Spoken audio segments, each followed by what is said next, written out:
Committee of Community Board 2 is now called to order, and the recording may begin. For the purposes of transparency and for permanent public access on the CB2 YouTube archive, the meeting will be recorded. Please keep your microphone muted when you're not speaking, and the district staff will actively help in maintaining this protocol.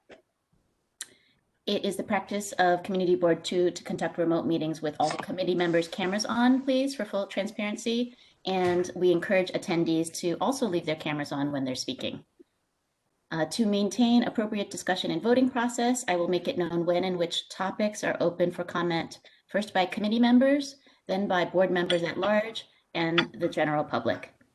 If you wish to speak, you can use the Webex feature to digitally raise and lower your hand, or you can just wave during the meeting, and we'll call on you. If your comments fall outside the public comment time, you can type them into the chat panel. If any attendee experiences technical difficulties, you can get help on Webex, help.webex.com during the meeting, or you can reach out to the district office at bko2.cb.nyc.gov. And it is our desire to provide accommodation for all of our neighbors, regardless of physical ability or limitation. And did we have anybody requesting assistance at this meeting? Okay. Not. Sounds like no. Thank you. And we can now begin the introduction of committee members. I'm Juliette Cullen-Chung, chair of the committee. I'm Cheryl Gell, the vice chair. John Quint, secretary. I'll call the roll, Julia. Sandy, is Sandy here? Committee member. Can you hear me? Sandy Balboza, are you here? John Dew, I heard you already. Doreen Gallo? I'm here. Brian Howell? I am here. Patrick Halaki? Cyril, Sid Meyer? Present. Cyril Scala? I'm here. Carolyn Todd? And Ernie Augustus? I'm here. I'm here. Oh, Carolyn's here? Okay. Ernie Augustus. We have a quorum. Oh, and Patrick, I see, has just joined the meeting. Patrick, say hello. Hello. Sorry, just joined. Yeah. Perfect timing, Patrick. Thank you. And is it possible to put the agenda up on the screen, Carol Ann or Taya? Otherwise, I can share screen if possible, so that we can be fully transparent with everybody. No problem. Give me 1 second. Thanks. For the agenda tonight, we have, this is last week's agenda. Sorry. Well, we have the Department of Transportation here tonight.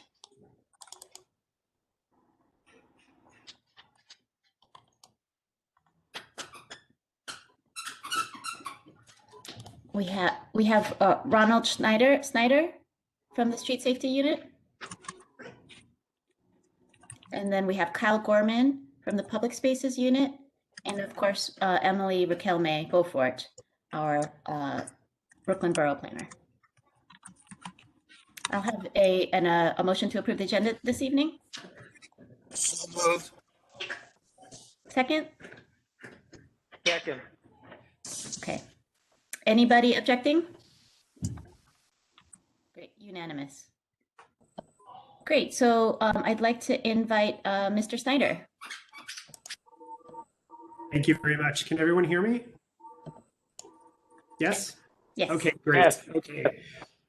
So good evening, everyone. I hope you are all well and your families are safe and everyone's warm indoors. My name is Ronald Snyder, and I am a Deputy Bureau Chief assigned to the Street Safety Bureau at the Brooklyn District Attorney's Office. Before I speak tonight on specific topics, I thought I would tell you about the Street Safety Bureau and what exactly we do there. In 2020, in response to an unacceptable increase in traffic violence and in furtherance of New York City's Vision Zero initiative, Brooklyn District Attorney Eric Gonzalez created the Street Safety Bureau, which introduced new procedures in the way our office investigates incidents of traffic violence, especially when they involve cyclists and pedestrians. The Street Safety Bureau works directly with the NYPD's Collision Investigation Squad to investigate incidents of traffic violence that occur in Brooklyn. And for context, I thought I would tell you that the NYPD's Collision Investigation Squad, it's staffed by a team of detectives who receive extensive training and are considered experts in the fields of criminal investigation and collision investigation and reconstruction. The Collision Investigation Squad investigates incidents of traffic violence that result in 1, a death, 2, when a victim is deemed likely to die, which is a term of art used by the NYPD, or 3, when a victim is categorized as in critical condition by a medical professional. One of the first changes that DA Gonzalez made was to transfer me to the new Street Safety Bureau. And I've been a prosecutor for approximately 15 years at the Brooklyn DA's office. I have been for approximately the same 15 years a daily all-weather bicycle commuter in the city. And I have an in-depth familiarity with cycling and cycling culture, and I have many contacts in the cycling community. My experience allows me to investigate crashes involving cyclists from the perspective of a cyclist. The DA's office also expanded its riding program so that now we routinely send out in real time an assistant district attorney to any crash scene that is being investigated by the Collision Investigation Squad. ADAs are on call 24 hours a day, 7 days a week, and are immediately sent to the scene once we confirm the Collision Investigation Squad is engaged. This has resulted in analysis and investigation of traffic violence incidents by our office within the first few hours of their occurrence. Our real-time response has provided us with opportunities in conjunction with the NYPD to identify and interview witnesses at the scene while their memories are fresh, to facilitate the identification and seizure of evidence, and to receive investigative tools such as search warrants on an expedited basis. Notably, the Street Safety Bureau recently indicted its first major case. The defendant in that case has been charged with a number of crimes, including second-degree manslaughter, for his actions, which resulted in the death of Mr. Jose Barrera, who was tragically killed in front of his young daughter while unloading groceries from his car outside their home in Borough Park. You may have seen media reports about the incident. The case was significantly enhanced by the quick work of the ADA who responded to the scene at the time of the incident and his subsequent follow-up investigation. On-call ADAs are also charged with making immediate contact with the victim when possible and the victim's family to offer direct support, which includes providing contact phone numbers, information about available services, and facilitating contact with counselors in my office's Victim Services Unit. Since the inception of the new Bureau, we have consistently received very positive feedback from victims and victims' families for these efforts. We have also partnered with the NYPD's Transportation Bureau to do public outreach on a regular basis. After identifying hotspot locations and intersections considered high traffic areas, the NYPD Transportation Bureau Public Outreach Team and a representative of the Street Safety Bureau, usually myself, spend time at the location, engaging drivers, pedestrians, and cyclists in face-to-face, socially distant conversations about street safety, and handing out flyers and brochures on topics related to street safety. We also perform public outreach with NYPD highway patrol officers at the Belt Parkway bike path, engaging cyclists and pedestrians on street safety. As the liaison between the district attorney's office and transportation advocacy groups, such as Transportation Alternatives and Families for Safe Streets, I maintain regular contact with their representatives to address any issues they may have. I also organize and attend a monthly check-in meeting with representatives of these groups, which are also attended by high-ranking members of the NYPD Transportation Bureau, including the Transportation Bureau Chief and her staff. These monthly meetings allow for free-flowing dialogue between the transportation advocates, the NYPD, and my office on issues important to transportation advocates. I also attend on a regular basis NYPD traffic stat meetings and New York City Traffic Safety Board meetings. The Street Safety Bureau has also consulted on proposed state and local legislative bills that relate to the topic of street safety upon request from legislators, both state and city, and their staffs. Future plans for the Street Safety Bureau include expanding the staffing of the Bureau to include a team of homicide-trained ADAs who will vertically prosecute all incidents of traffic violence within the Bureau. 2, expanding the officers' riding program even further to have ADAs assigned to the Street Safety Bureau respond to serious incidents of traffic violence, regardless of whether the collision investigation squad of the NYPD is assigned to the incident. And 3, having a counselor from our victim services unit also respond to the scene, if appropriate, or to the hospital to engage directly with the victim and the victim's family to provide necessary support, which includes trauma counseling and other victim services. We're excited to continue these efforts and to tackle traffic violence to provide a safe environment for all residents as they traverse the roadways of Brooklyn.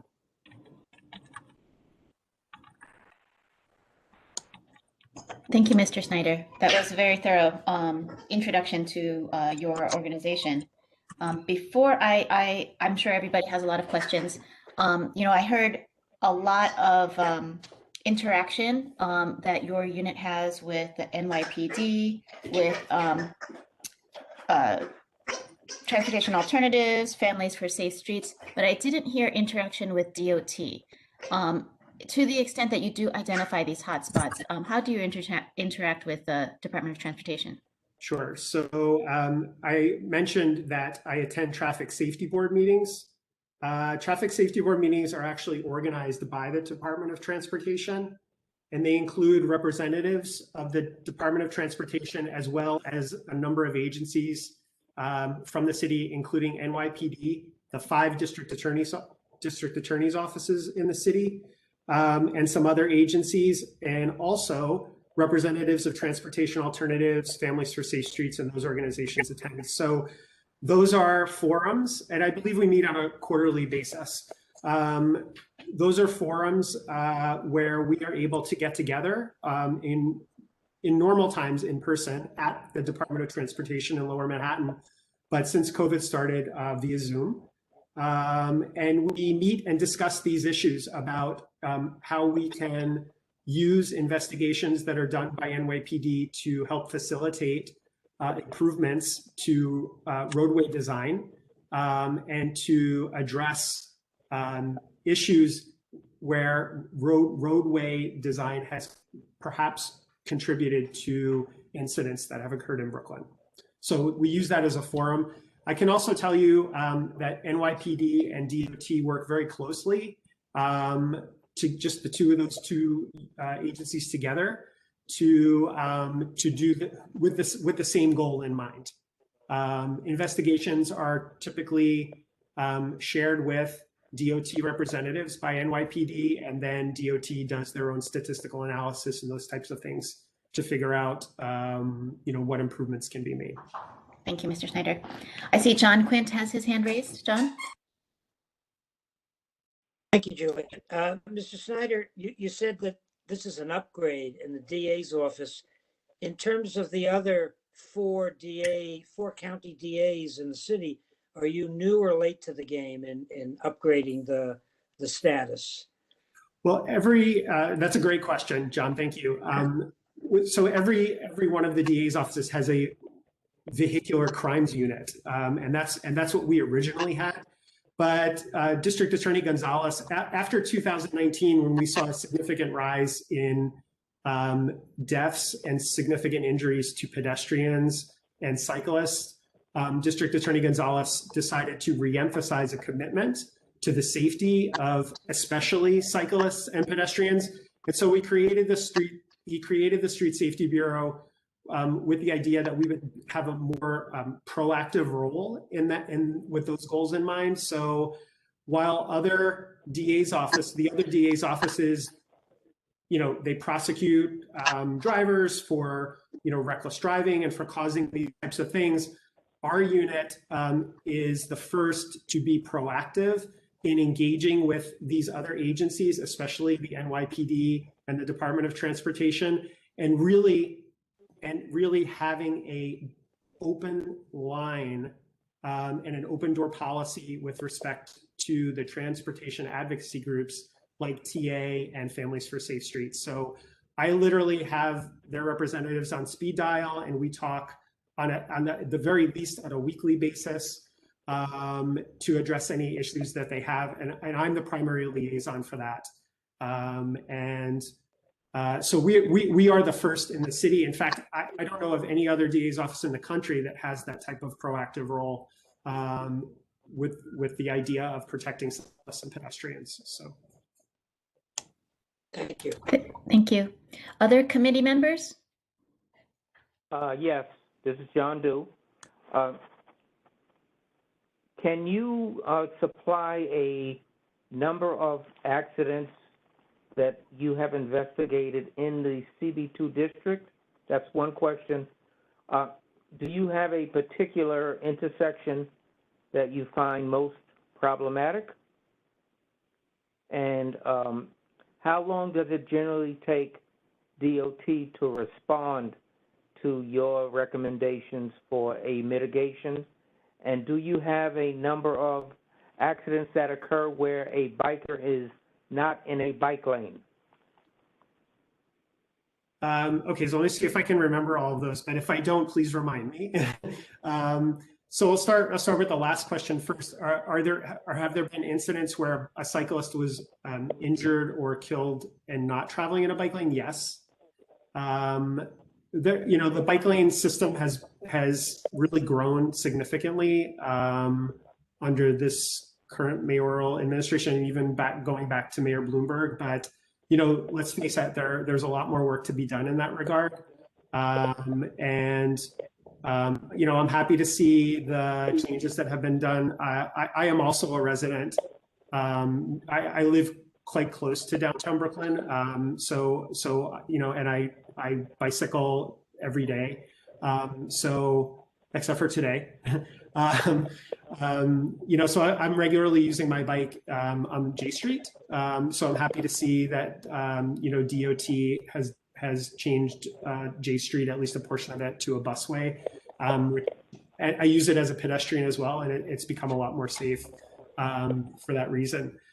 In terms of the timing that it takes for DOT to implement changes, to be honest, I don't really have any data for that because the Street Safety Bureau was only announced just this past summer.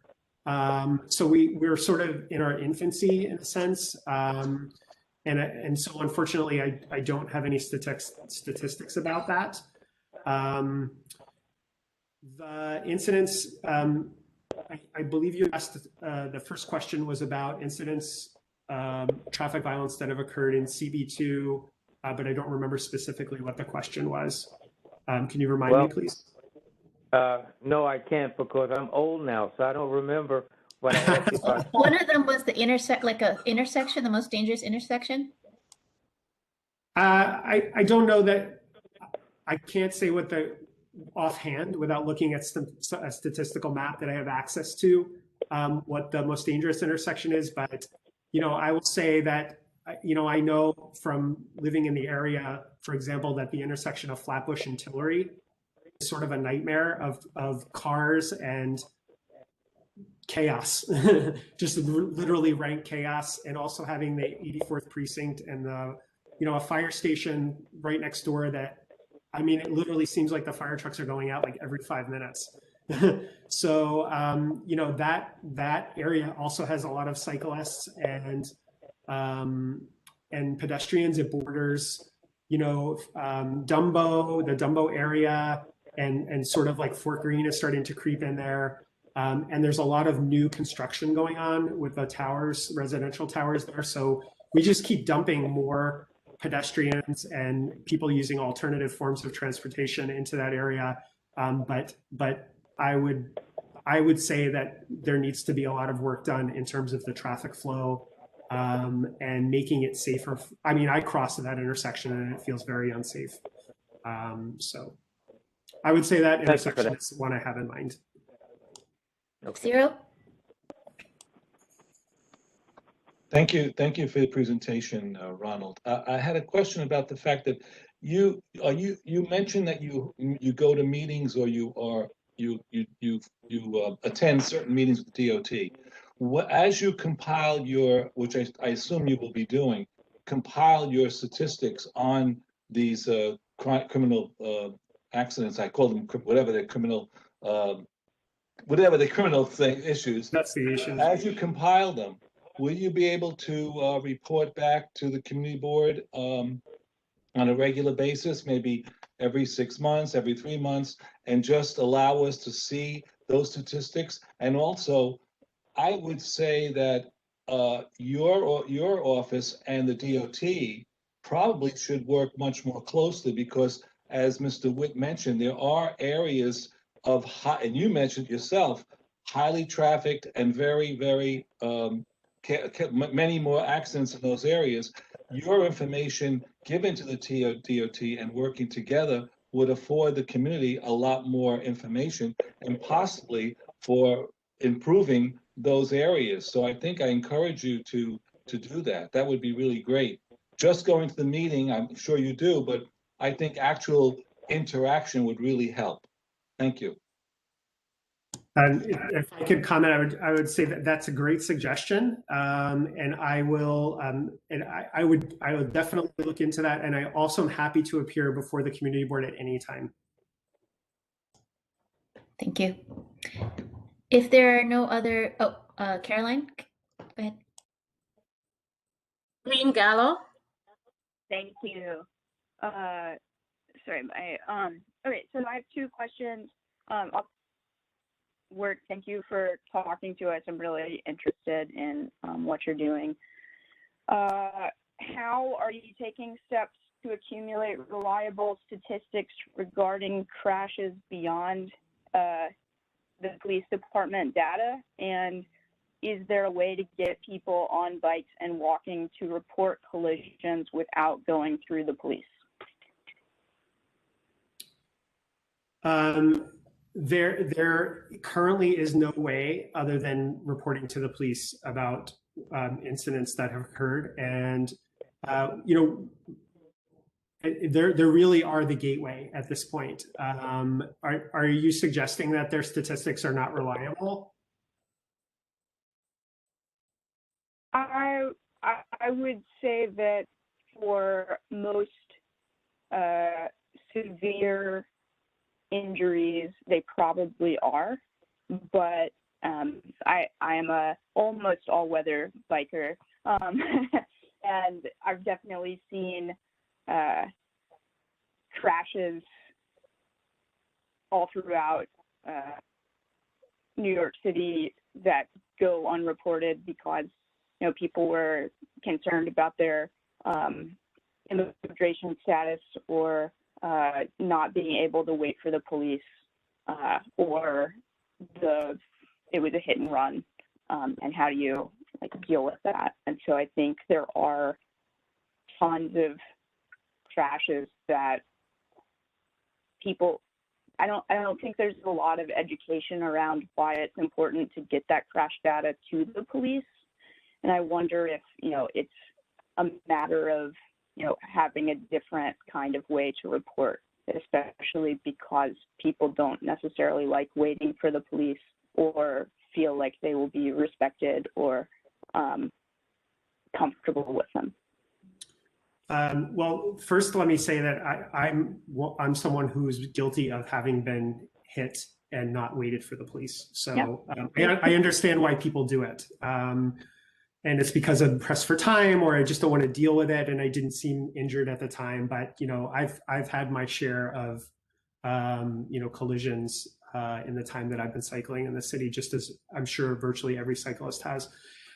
What you're discussing actually leads me to an idea of perhaps creating a website or a way for people to submit incidents beyond reporting them to the police, and do it maybe anonymously, for the sole purpose of tracking data. I guess the only issue I would have to think about is reliability, right? So that anyone could just get on there and just send in incidents that I have no way of proving actually occurred or not. But it's an interesting topic to think about, and I promise you that I will do that and discuss it with my colleagues. Thank you.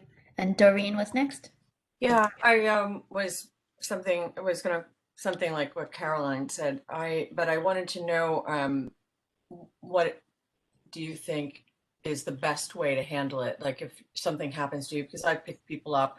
I have a lot of friends that are, diligent, they only bike, and they periodically fall or have a missed accident. Should every single thing be reported? And should you be staying at the site? I think people's reaction is that they get up, they think they're okay. And I've had friends that get up, think they're okay, and then they're not okay. Right. Because, you're kind of like in a shock, you're a little bit like in the middle of a traffic situation, and you kind of get up and for whatever, because you're overwhelmed, and you walk away, and then later on you're hurt. So these things are, the whole unreporting thing. And then in your presentation, one other thing is that you said something about homicide. What was that about? Because that always triggers to me that a difference. It's like an intention rather than an action. So that's a very good question. Very good question, Doreen. Your first question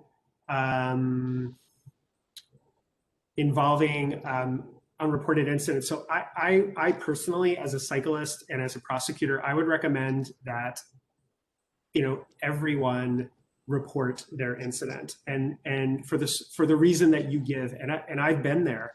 I've been knocked, I've been doored, I've been hit, and many other things, run off the road, and other things I won't even talk about. But it's true. Even in my younger days, I would think I was fine, and then I'd wake up the next day and I'd be so sore I could barely get out of bed. So, and that's after getting up and riding my bike home, I was fine. Right. I would always recommend, luckily, knock on wood, there was nothing serious, but, one could imagine a situation where you feel fine, but maybe you've bumped your head and something, serious occurs where you have a concussion or, something more serious happens a day or two later. So I would recommend that anyone, just for financial reasons like insurance and all those things, but also for health, report those incidents. The reference I made to homicide is, as you probably, could imagine, my office, just like virtually every DA's office in the country, has a homicide bureau where homicide ADAs handle homicide cases. The reason that we would want our staff, our expanded staff in the Street Safety Bureau to receive homicide training is because those types of cases require a special kind of expertise and investigation. And, I can envision situations where, drivers are charged with, manslaughter and those types of things. In fact, I referenced to the case involving the Borough family, or Mr. Borough was killed. We charged that defendant with manslaughter, not vehicular manslaughter, actual manslaughter in the second degree. And that manslaughter is considered a homicide crime, even though it's not strictly homicide. It's, homicide with some mitigating circumstances. So we would like to have a team of specially trained ADAs who are handling these cases inside our bureau. Right now, because of the staffing level, we can't keep all the cases in the bureau because we just don't have the manpower for it. The personnel for that. Right. But the plan is to actually expand it and give those, those ADAs the training that they need so they can prosecute these cases. We can keep them in the bureau. So that was why I referenced homicide. Okay, thank you. That was very helpful. Just one follow-up thing is, what do you, based on, these accidents and where they take place or the severity, or when you see something like Hillary and Flatbush, do you make recommendations to the Department of Transportation? Does your office take those steps? We do not. Well, again, we're sort of in our infancy here because we just started in the summer, but we currently have no, other than, conversations that we have at the traffic safety board meetings. I have not to date picked up the phone and called someone at DOT Mhm. The investigations that we're involved in have that paperwork and all of that information. The NYPD has already sent that to DOT. I'm not sure how much more I could add, unless there's evidence or something that comes to light after the investigation is closed. But generally, they have all that information from the NYPD. They do work very closely, those two agencies together. Thank you so much. You're welcome. Thank you, Brian Howald, and then Ernie. I just want to add my thanks for coming and speaking to us today.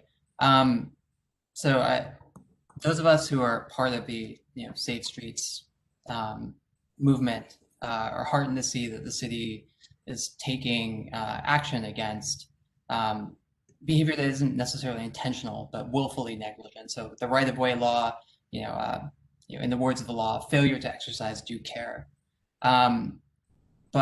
And I don't speak for all of us in the movement, but some of us are uncomfortable with the idea that we would, for the act of killing someone, but not necessarily an intentional act, sending people to prison for a long period of time. And without getting into that specific question, in the aftermath of a fatal crash, a hearing can be held with the DMV whether or not to suspend the license of the driver.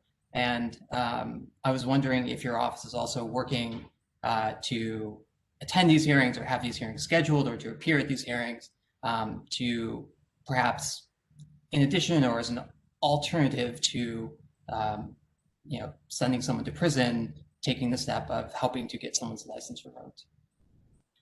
Great question, Brian. So we do not attend those hearings at the DMV. We're not invited to attend.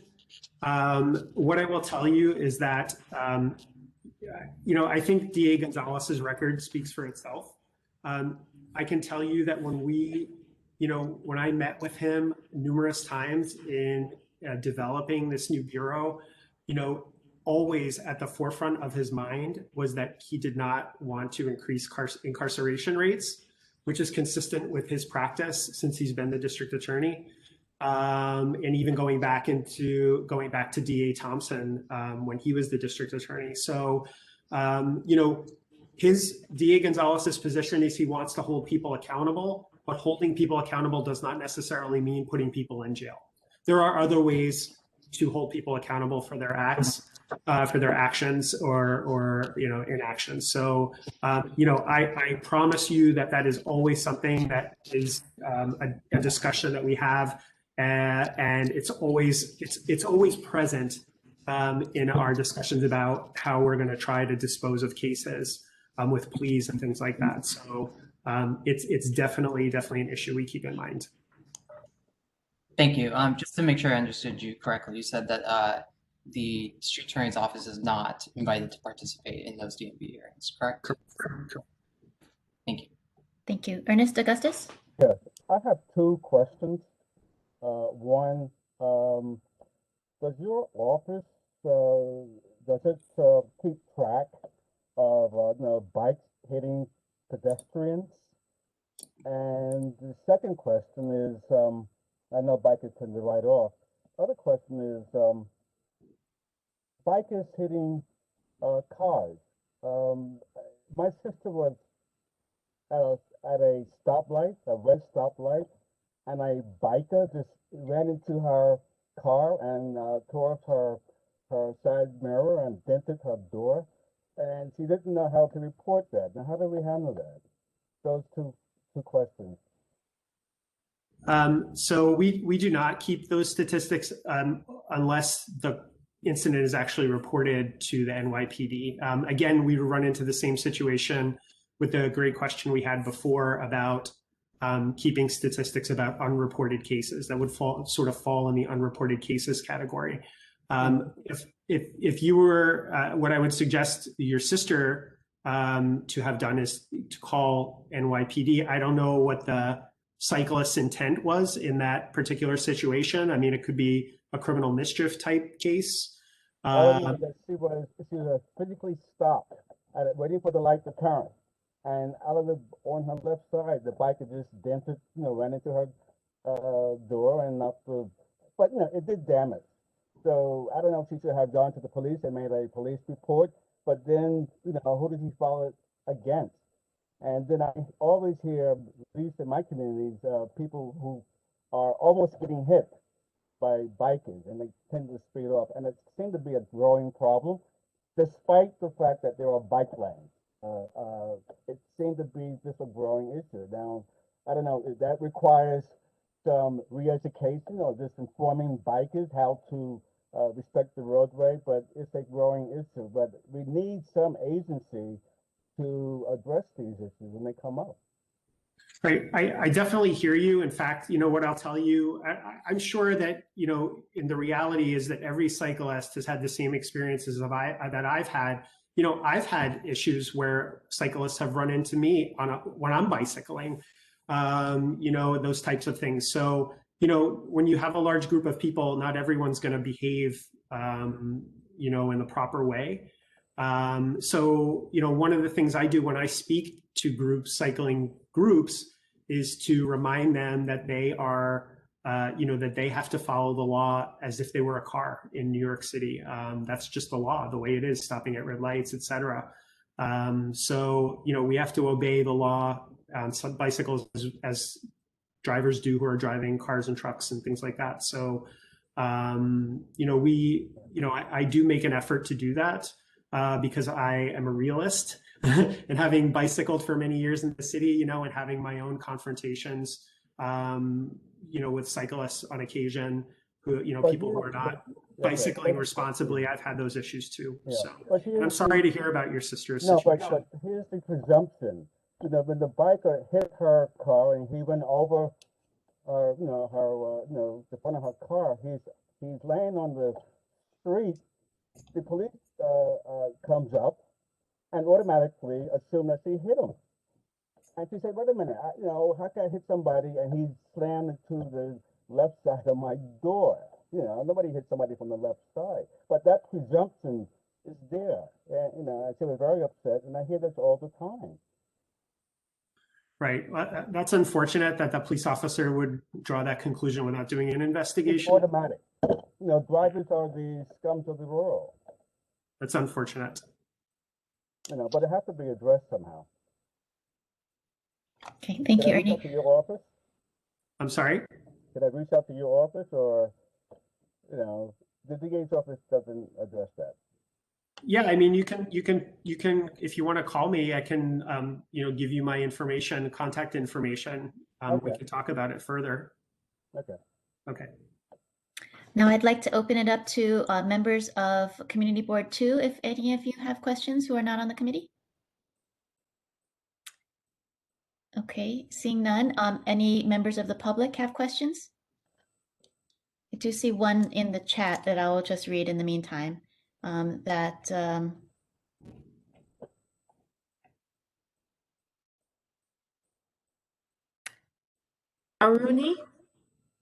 Aruni, yes. Can you read that one?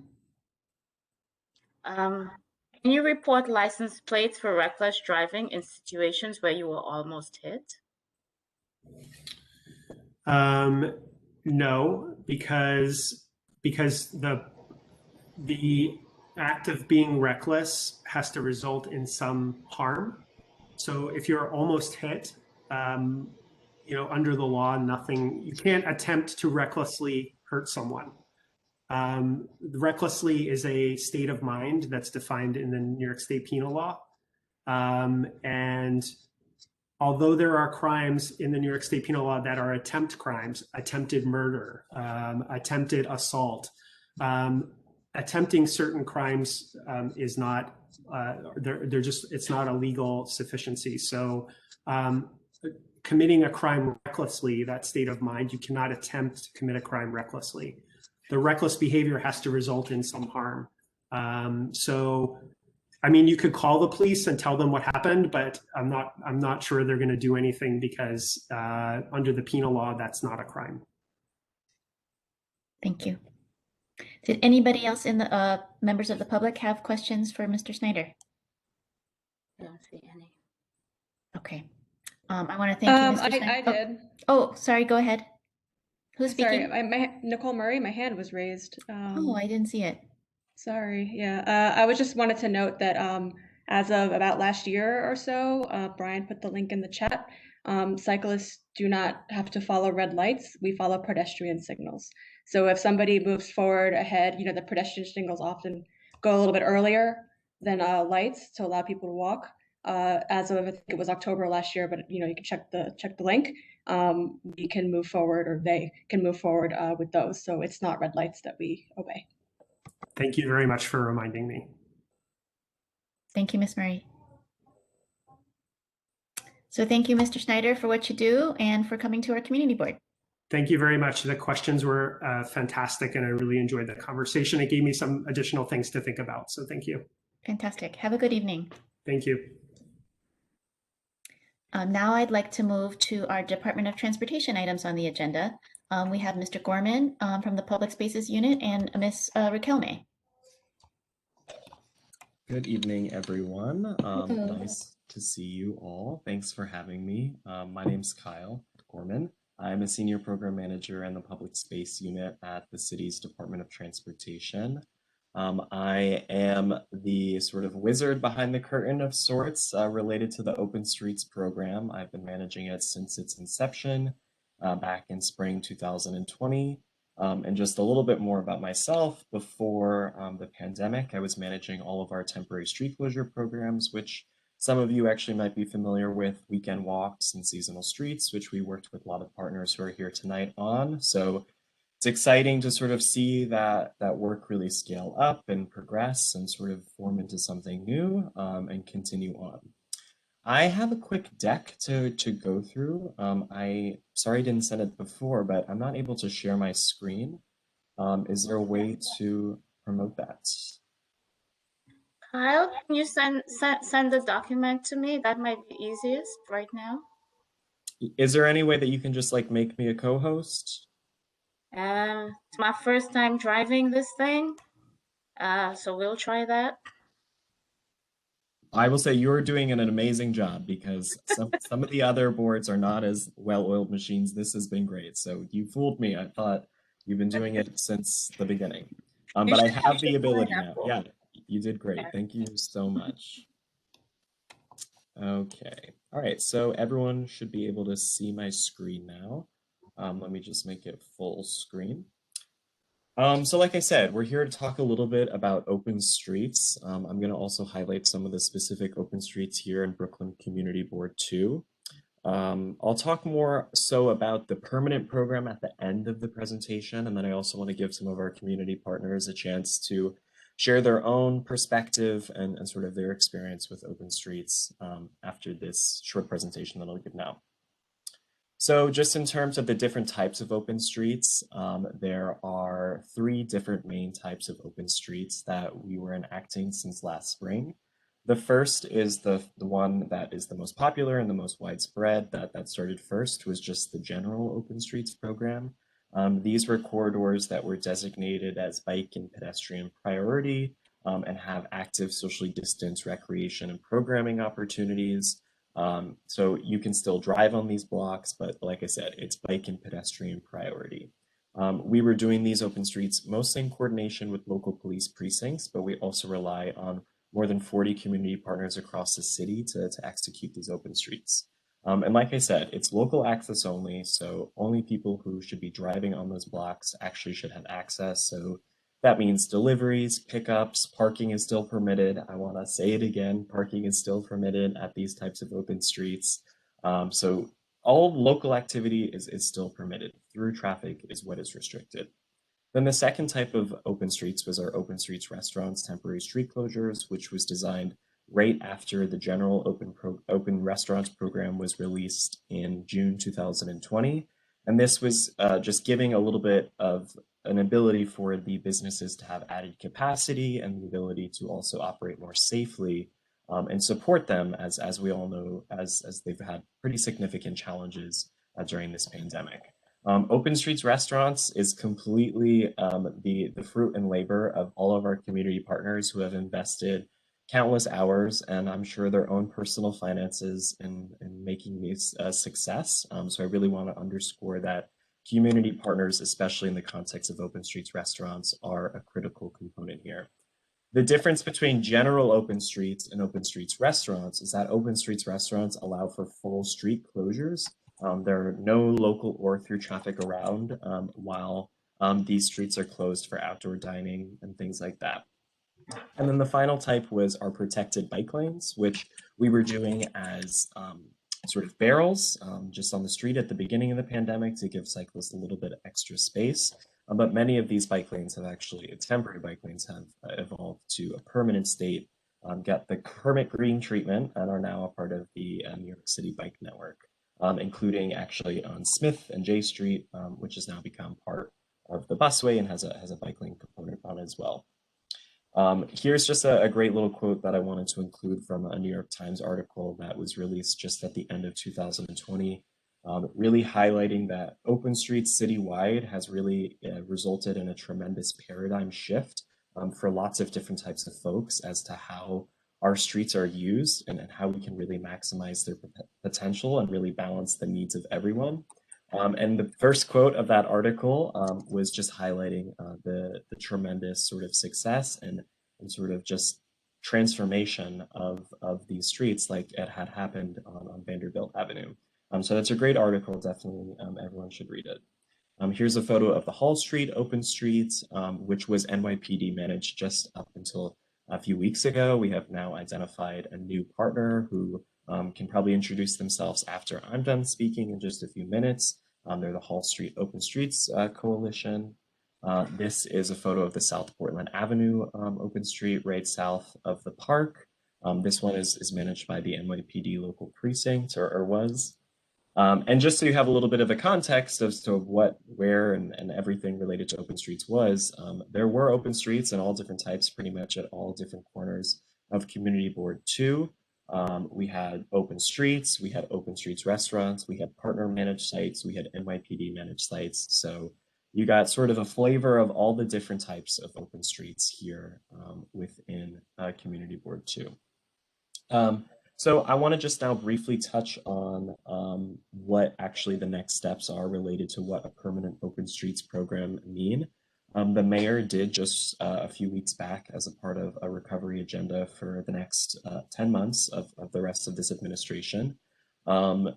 Permanent open streets is the law of the land moving forward. We are going to have to work towards creating what this open streets program means because the mayor, like I said, has made it permanent.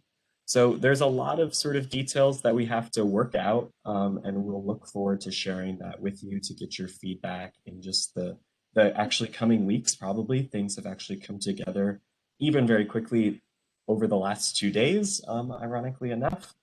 So we have a lot of information that's going to be shared over the next couple of weeks to sort of start to chart out what a vision for 2021 is and sort of what the future of this program entails.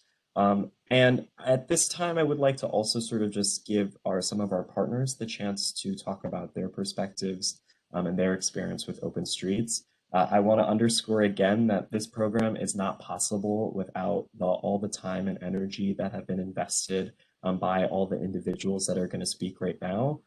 This is a program, like I said, the success of it is really due to all of their like energy and sort of just advocacy and making this a reality to support the city during this really devastating pandemic. So I think maybe I'll hand it to Alexandria first, and then maybe Belinda. Philip is here, Gib is here. I want sort of diverse perspectives really quickly, if everyone wants to just go around.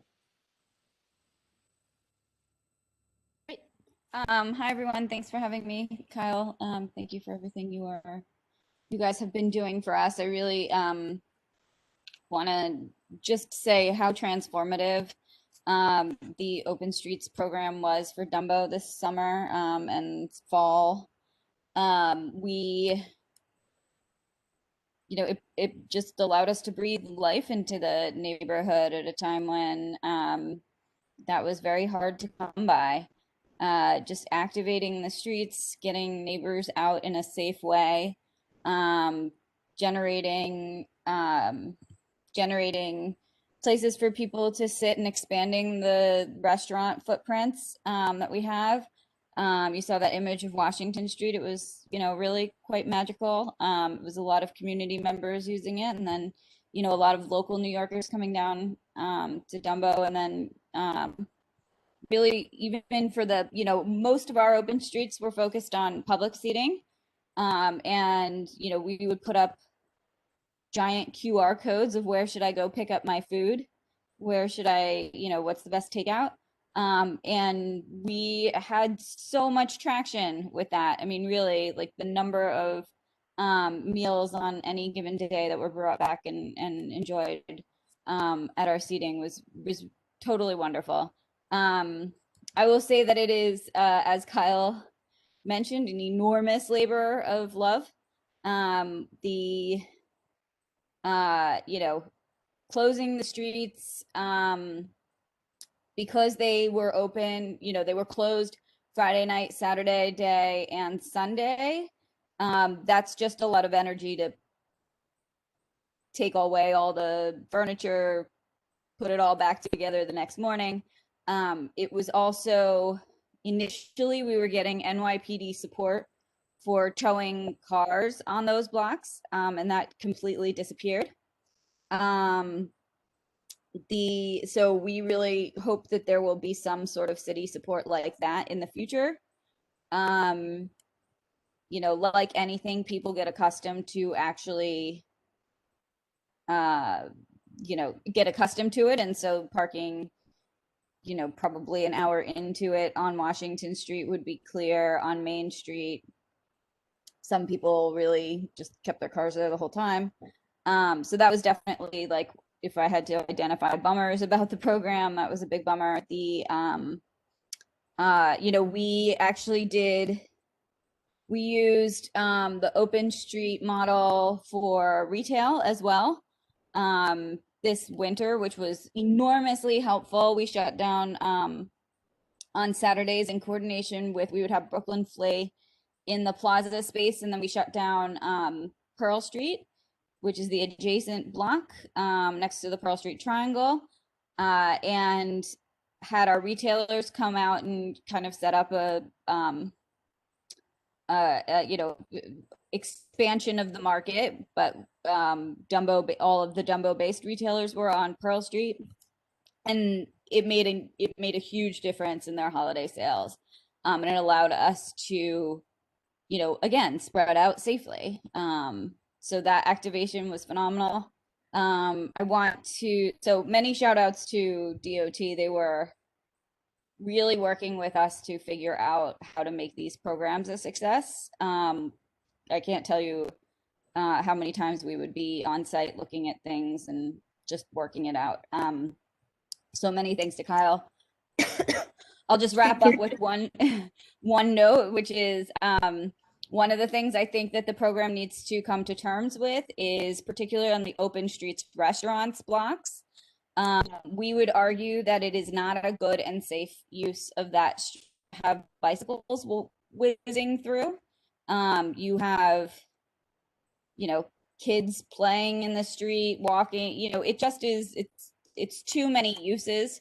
Our ask would be that bikes have to walk through the block when it's being activated, etc. I'd also say that, we are hoping for the ability to do some programming in conjunction with just shutting down the streets, cultural programming.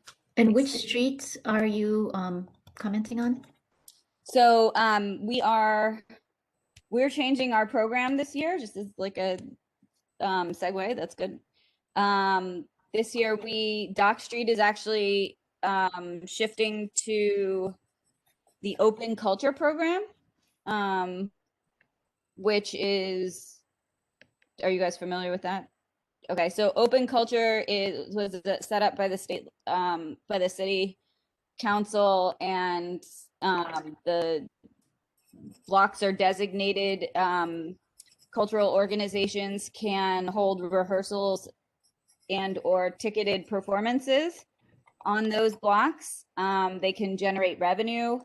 They're subject to the 50-person limits still. And it's a program that's being permitted through SAPO, so we will not be doing the programming. it's a first come, first serve city permit. So we thought that made sense for Dock Street. So Dock Street becomes that. Washington Street will still keep as our open streets, same model. Main Street is very likely going to be under construction with the Dumbo Capital project for much of the spring and summer. So I think we'll take a hard look at that one when the construction subsides. And then Anchorage Place we'll still utilize, which is that street's effectively shut off to traffic anyway. And are any of these open streets active right now, or this was a summer? No. So this we chose to keep them up through the end of December or January 2nd. And then we are going to start implementing ours again. I think today we kind of came to a decision that the first week of April is okay, potentially a good time. Okay, thank you, Masika. Linda, do you want to just quickly go through and then we'll I don't know why you say quickly, Kyle. Why would you say that? Good to see you. I just want to echo Alexandria's remarks about that this was really rushed and thrown in their laps, kind of to turn around within 48 hours. And for us, the highlight has been how well we worked with DOT and how responsive they've been. So thank you, Kyle and everyone.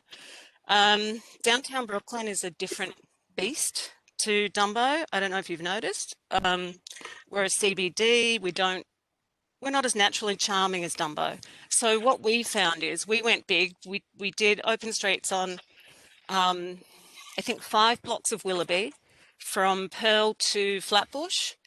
And what we found was without the office workers, with residents seemingly disappearing elsewhere, without the programming, which we weren't allowed to have, there was nothing to actually attract humans. So it just seemed like we were shutting down traffic to piss people off.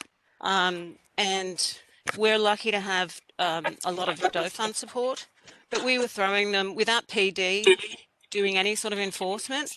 We were putting our DOE fund guys in situations where they shouldn't be. And so we had to reduce the footprint just because it was too much for us. So I guess we're still doing open street on a section of Pearl and Willoughby, and it's going fine. But we would say that PD support is essential, and programming for us. And Kyle, are there still the plans for Willoughby Street that were presented to the community board about turning it into a shared street? So Willoughby Street was interesting that it was a shared street that was designed like 2 years ago and implemented, and then had the open street overlay on it. So those sort of just worked in sort of unison with each other. The physical improvements to make it a shared street. So the tip on the Adjourn project that DOT managed to hand in about, I think Jessica's also on the line. Did it go in 2019? Yeah. Project. Yeah, it was 2019. Yeah, so it went in. I was going to say those are interim improvements. So those are paint and markings, furniture. We worked with the Downtown Brooklyn Partnership on that as well. Thanks. Great. So Philip, do you want to just go next? And then questions. Can you all hear me fine? First of all, if I can just indulge myself, so great to see so many familiar faces after such a long time. Hello, everybody. I'm Philip Kellogg. I live on Carlton Avenue, Willoughby. And so the Willoughby Avenue open street has been a big boon for the residential population, people using the park, as well as South Portland coming out of the other side of the park.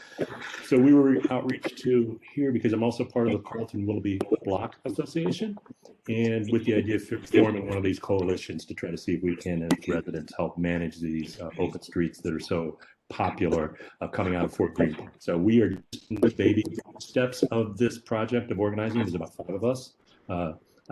Alia, I see her, she's on the phone, and she'll talk about Hall Street. There's also Willoughby Avenue in South Portland. So we are doing outreach with other open streets groups, find out how they do their operations, how they work, what works, what doesn't work, what we should look out for. We're getting that information together now. We're meeting again next week to further solidify our plans on how we're going to operate and make it. We've already about regional working use the Willoughby Avenue so much during the day. We've talked to them, and they'll be about to various tenants associations and blocks. Yeah. Juliet? And Kyle, yeah, may I just jump on Philip really quick? I was going to call you out. Yes, I'm sorry. Yes, please. Right. Yeah, no worries. Philip, are you done? Yes, please. Great. So I've had the pleasure of starting to work with Philip as a part of the coalition. And my co-conspirator on Hall Street, Anushka, is on the call as well. And we are a very small open street that goes from Park to Myrtle. So we're 1 block on Hall Street. And I can't tell you the transformation that it made for our community. Older people were out meeting their neighbors. Younger kids were playing, riding their bikes. Kids from Washington Avenue were coming and skateboarding, and the community basically came together like it was just one of those heartwarming, chill-inducing moments. And so when we saw that there was the opportunity for us to take on the implementation and facilitation of this along with DOT, we just jumped at the chance. And then I was connected to Philip and am now working to be part of a broader coalition in Clinton Hill and Fort Greene. Thank you, Ms. McKee. Anushka, would you say anything?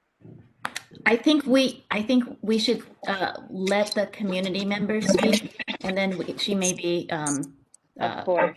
might answer questions. Mr. Gorman, thank you for bringing your community partners. I think that'll be very helpful to the discussion. For background, I know you have been to our committee.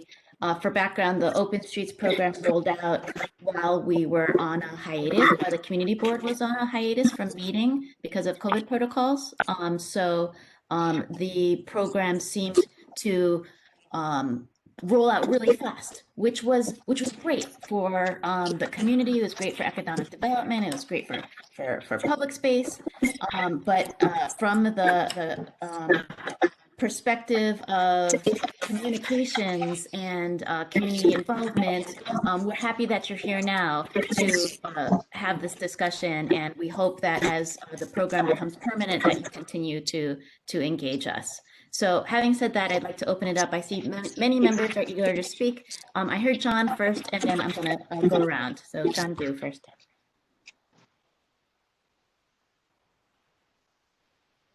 John? Are you still there? Okay, he stepped away.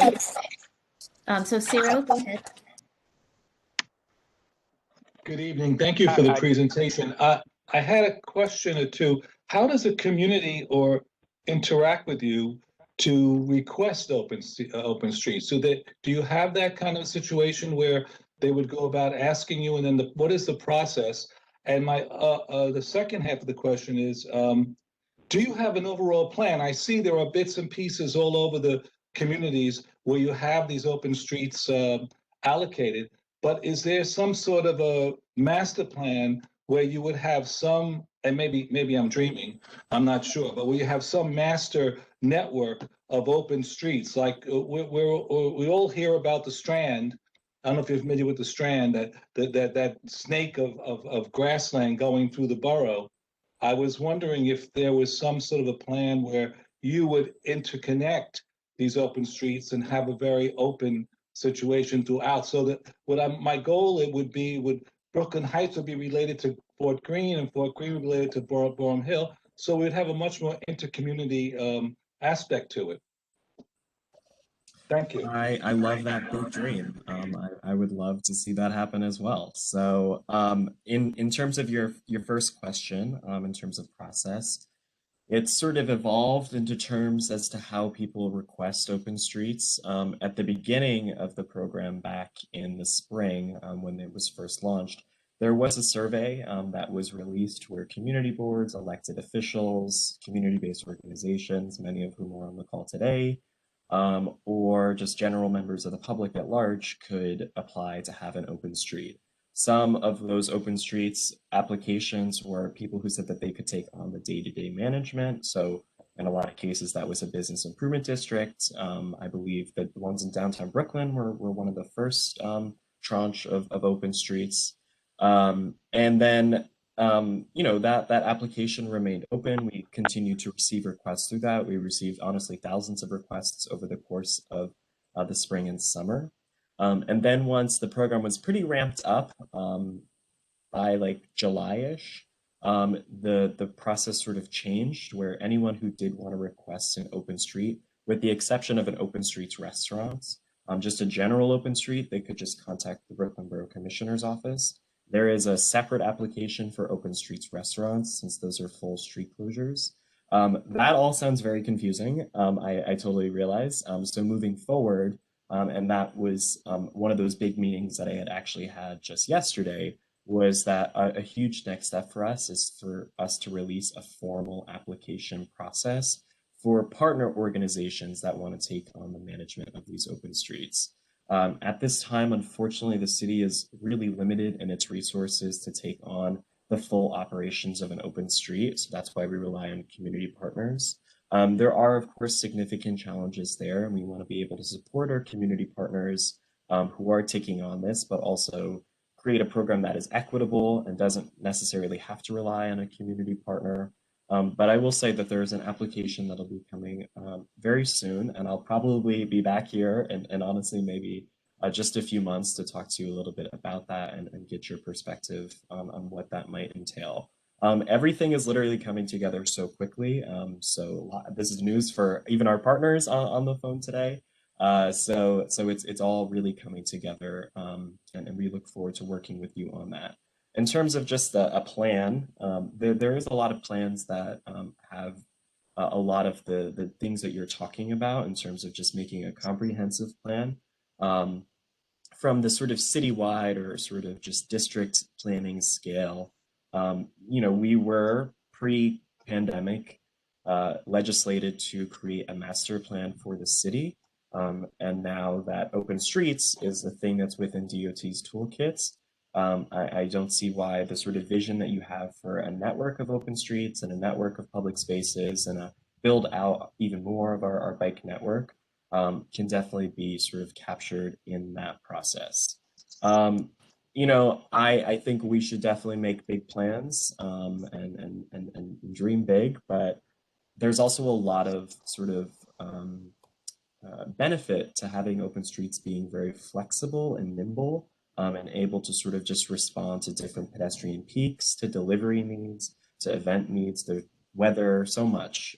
So we really want to keep it flexible. And also realistically speaking, it's going to take us years to really suss out all of this information, create a robust program, continue to do outreach with you and other stakeholders.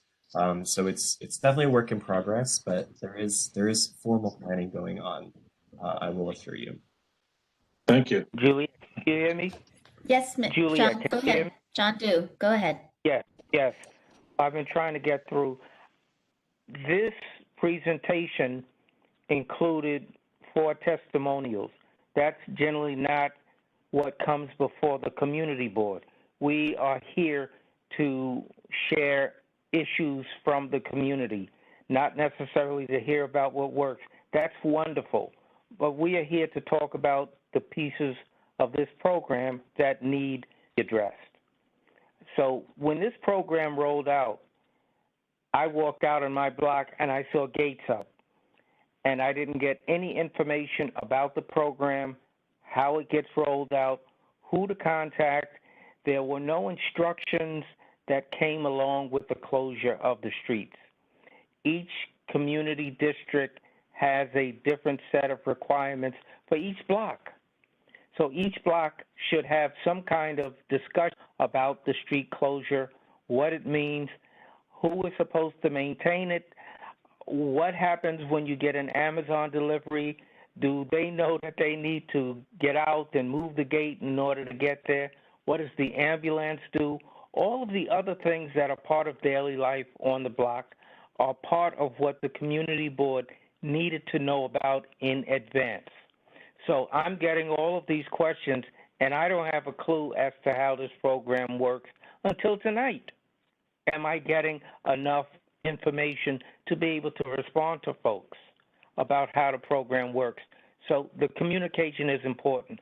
My question to you is, as you make a block permanent, will you have permanent signage that is installed on the poles that directs folks that this is a permanent closed street and it's only a certain type of access allowed on this particular street? Or is this a program that's going to consistently fire these monitors, come out and move the gates, and folks don't necessarily know what's going on? Thank you for that question, and I want to apologize for messing up the process here. Definitely moving forward, we'll honor to make sure the community board's comments can come first. I just want to note that we brought those folks today because they're the ones who are actually executing the open streets on the ground. So they play a really critical role as a partner here in the Open Streets program. So I'll address some of the questions that you had asked. In terms of communications and notification, totally hear you and totally agree. I think that we definitely need to amp up our communication strategy just so all types of New Yorkers know exactly how open streets are supposed to be used and what types of activities are permitted, especially for people who have to drive for whatever reason, and there's a million reasons for why people need to drive. So totally agree that we need to do a more comprehensive communication strategy here. And that definitely is going to include, further outreach just about the program overall, as well as related to particularly new sites or sites that are going to plan to continue from last year into 2021. So we're always happy to receive any type of feedback that you have. Emily, who's works in our Brooklyn Borough Commissioner's office, is I believe typically always at this meeting, so you should always feel free to share any concerns with her. Not true, but go ahead.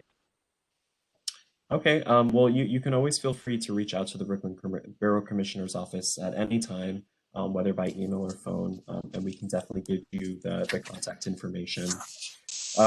In terms of deliveries and emergency access, we take emergency access. It's a paramount concern of ours, and we have a great working relationship with the fire department and the police department. I will admit there have been certain isolated issues related to emergency access, especially in Lower Manhattan, on streets with open restaurant setups that are particularly narrow. And we've worked with our partners at the fire department and the police department to sort of mitigate any of those concerns, though that they are still able to provide those essential services. Everyone at these meetings always tells me seconds count, and believe me, I know that. And that's something that we take into very close consideration as these are developed and as they're evaluated in an ongoing fashion. And in terms of deliveries, your Amazon packages can definitely still be delivered to you on an open street, not in an open streets restaurants with the full closures. But the local access corridors, you could definitely still receive your deliveries, get your trash picked up. You could drive yourself on the street and park. We have a freight group who has a great working relationship with some of these major shipping organizations. Amazon, of course, is one of them, as well as UPS, FedEx, DHL, and everything in between, as well as the wider just trucking industry here in New York City. And as a part of this comprehensive vision, we definitely want to make sure that we are clearly communicating to our freight distributors, who we all critically rely on. That's, as we all know, that's how we receive all of our goods, all of our emergency supplies, all of our Gordon, vaccines. could you keep your answers a little bit more succinct? We still have another section of our meeting tonight. Yeah, I'm just answering the multiple questions that I received. I'll just wrap it up with the last item related to signs. And yes, signs are definitely a critical component of a gateway treatment as part of open streets. and we will be providing the proper signage that clarifies what type of use and what type of access is permitted. So generally moving forward, there will be full closure open streets and then local access only open streets. We'll have more information about that in the future, but we'll have signs that will reflect those changes. Thank you. And GPS, how is this closed open streets program reflected on the GPS? Like Google Maps, Apple Maps, that sort of thing. I get it on my GPS shows it. Okay, my GPS shows that the open streets and when they're closed already, so that they must get it from DOT because it's already been shown on mine. And I'm asking DOT. Well, it shows up on my GPS, so they get it some way. We share the information with Google Maps and Waze, yes. I will say, Google is not beholden to the city of New York. We cannot force them to update it. We cannot force them to reflect it in a certain way. If they don't update it as quickly as we're updating our website, that really isn't our fault. I'm trying to answer these questions. They're asking me. Thank you. People are moving me on, but There are a lot of hands up, so I'm going to get to a couple of questions. Patrick Kalaki. Yep, just a quick comment. I appreciate John's sentiment, but I also think that we should keep in mind that this is like life is a work in progress right now through these difficult times, and it's really impressive how DOT kind of responded to the needs and also to keep businesses going and create some sense of purpose in life. So I think John's sentiment is correct, though, that we should stay involved and hopefully help make it even better. That's all. Very good point, Patrick. Thank you. Doreen? Thank you, Kyle, for your presentation and everyone who's participating. I have a couple of comments. Alexandria had mentioned Pearl Street. We still, it's been months and months and months that there's been no activity on Pearl Street, not the right climate. It's filthy. There's storage for the infrastructure work. So there's materials on the street, but we have the signs still there. And then the actual things that close the streets, the orange things. And so it's just like all this junk in Dumbo, and it's filthy, but people can't park there and there's such limited parking. So could we, why is that if they're not, it says Saturday, the streets are closed, so people aren't parking there, and no one's ever using them, and the street isn't closed. And I think what's problematic in Dumbo, a little bit of what you're presenting, you're like all these parallel streets that are the gateways to the park are actually closed. So during this environment, when we've lost so many businesses and businesses are struggling, it's a good idea. So I like in your presentation where you talked about flexibility. One thing I got a lot of comments from the two neighborhood associations in Dumbo, and one very eloquent email from Suzanne Quint, who's a CB2 board member, is concerned about making these things permanent without knowing, like right now we can say, oh yeah, this could be permanent, but life is going to change, within next year. So there's a little reservation to say make these things permanent, especially when since 2004, the Dumbo Neighborhood Alliance is on record for wanting to restore down under the Manhattan Bridge overpass. So underneath the underbelly of the Manhattan Bridge is all these, which would have been part of the Strand, possibly public open spaces that are being sold out by EDC for development rights and this, that, and the other thing. So there's this takeover of the public streets.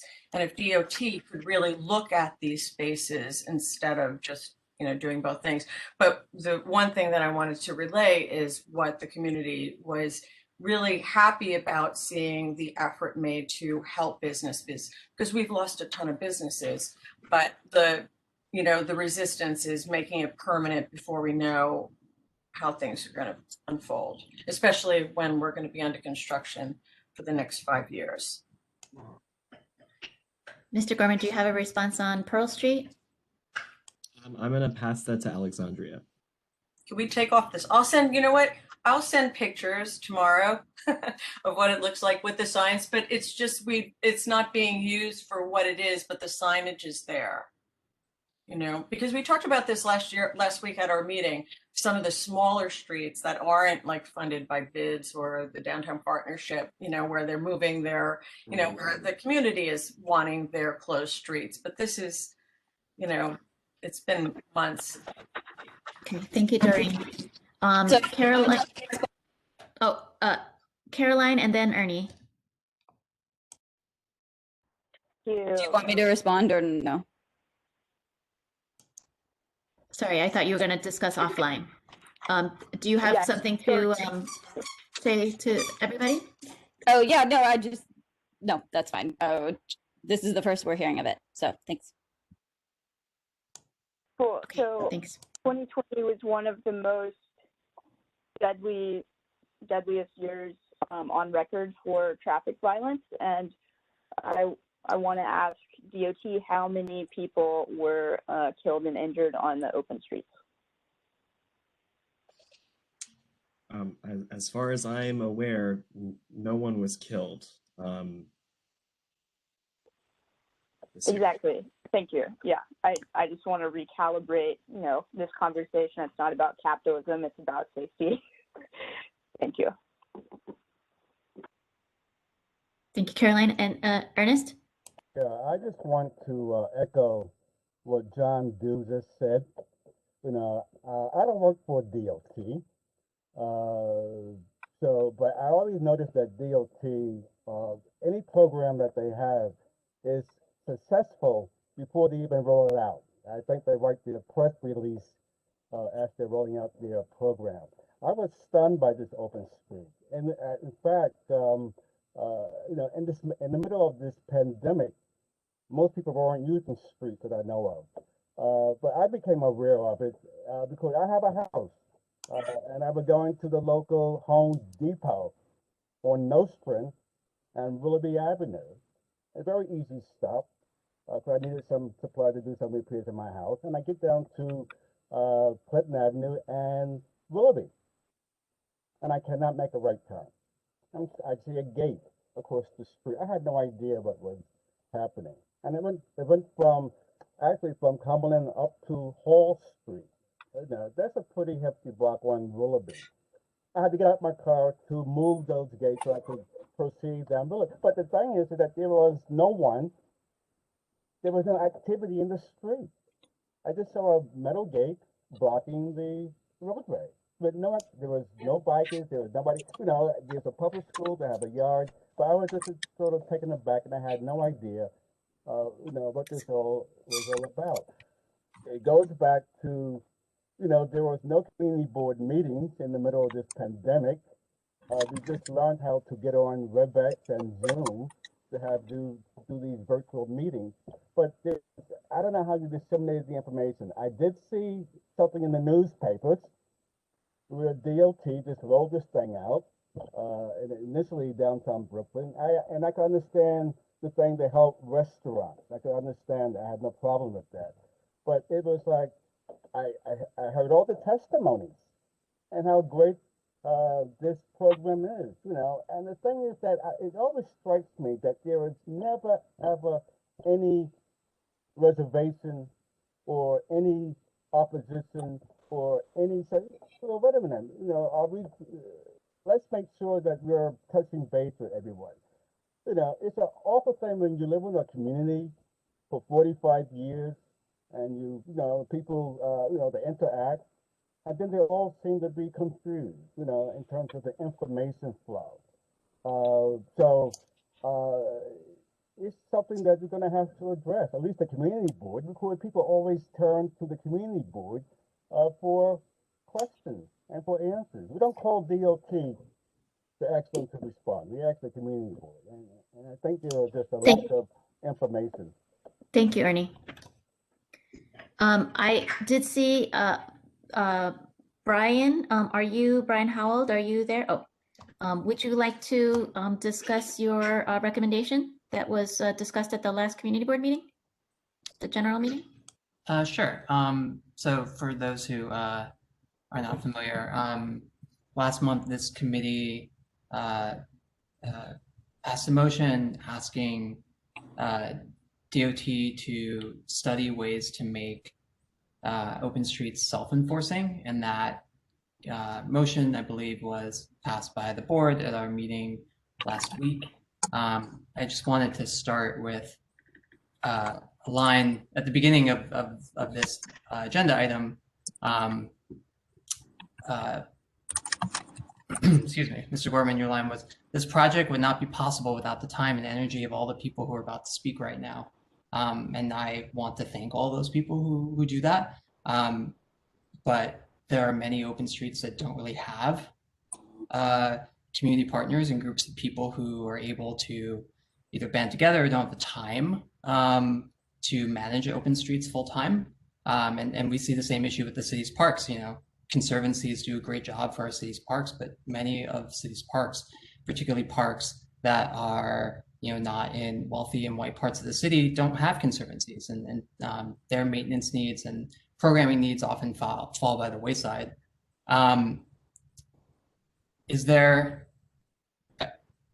in conjunction with the letter that our board is writing, I just would like to know if you guys are studying ways to implement traffic pattern or design changes so that the Open Streets program doesn't rely on not only a whole bunch of people, you know, coming up with a schedule and banding together over a long period of time to manage this program, but also that the equipment that they need to close the streets, you know, isn't destroyed, or if it's destroyed or damaged, that's replaced. I'm wondering if you guys are looking at ways to implement this project without needing so many people and resources to do it. Yeah, I mean, that's a great question. I mean, in terms of the partner sort of component of open streets and many of the public space programs that you know we have, there are some significant equity challenges just built into that. You know, social, economic, and political capital is not equitably distributed across the city. Some people have the privilege to open streets, or we have organizations that public space stewardship is a part of their mission, like in the case of a bid. But that type of partner, as we know, and as you stated, is not everywhere, and really doesn't make sense, to your point about parks and everything else, to have just like a loose-knit grassroots community group managing infrastructure. So that is definitely something in terms of just supporting partners and sort of philosophically deciding, do we want to have a completely city managed program, which obviously can open up so many more opportunities, but requires a lot of funding and support? Or do we want to keep going down just this partner model, and ideally having all of the resources to support them, both monetarily and in terms of materials to make it happen? In terms of just wider street redesigns, I will say yes, that is something that is something that's already actually happening. I don't know how connected you are to some of the other open streets across the city, but we've been having some outreach sort of initiatives in order to start to develop the design for these things that you're talking about: slow streets, shared streets, self-enforcing streets, bike boulevards. And a lot of that outreach has already started on 34th Avenue in Jackson Heights. Jessica and myself are both leading also the Berry Street and North Brooklyn Open Streets Community Outreach Initiative, where we had our first workshop just last week. And ideally, you know, these are huge corridors. We closed almost 100 miles of streets. It's going to take many years to really achieve that vision that you're talking about, but I really feel like we're actually on that trajectory to make that happen. But it really is going to take a lot of investment and time. And then to also back to the first point about partnerships, there just needs to be a much bigger question that the city has to have about maintenance and who's doing that maintenance, who's paying for that maintenance, things like that. Thank you, and thank you, Julia. Thanks, Brian. I saw Latrell had her hand up earlier. Latrell, would you like to contribute anything? Thank you. He answered my question when he was speaking. Brian asked question, Brian and him, they kind of covered my question about the partnership. Perfect. Thank you. Thank you. I'd like to open it up to community board members other than Latrell. All right, now I'd like to open it up to the public. I see Paul Schreiber has his hands up. Paul? Hi, I live in Borum Hill.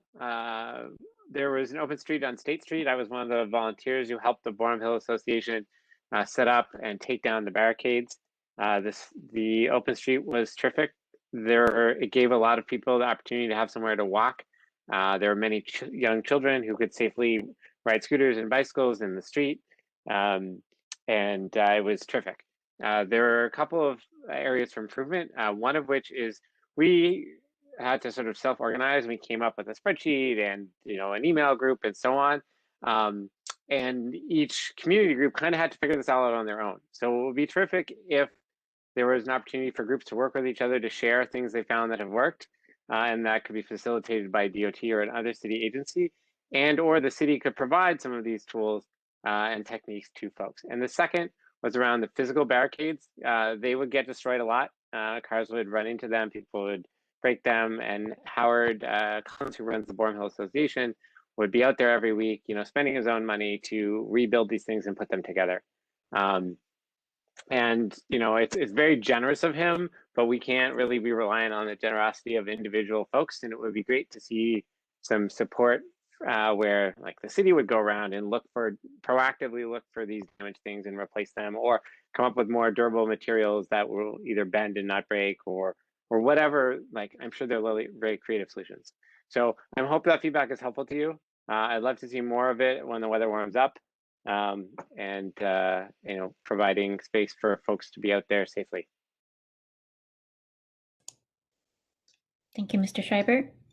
I don't see any other hands raised, so this is the last call for other members of the public on open streets.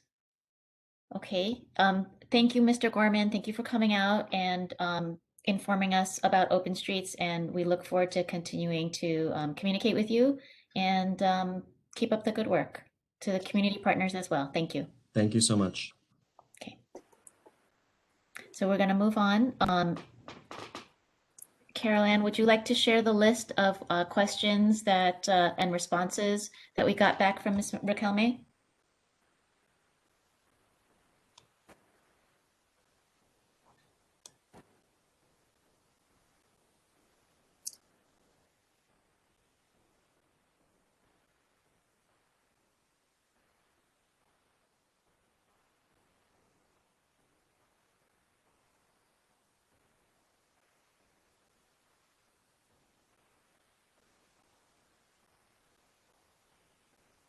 While she's pulling it up, I can just read them.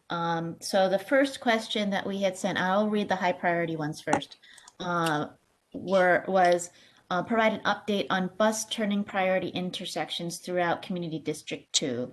And the response was DOT added J Street Busway, Tillery Street to Livingston Street in 2020 as a bus turning priority intersection.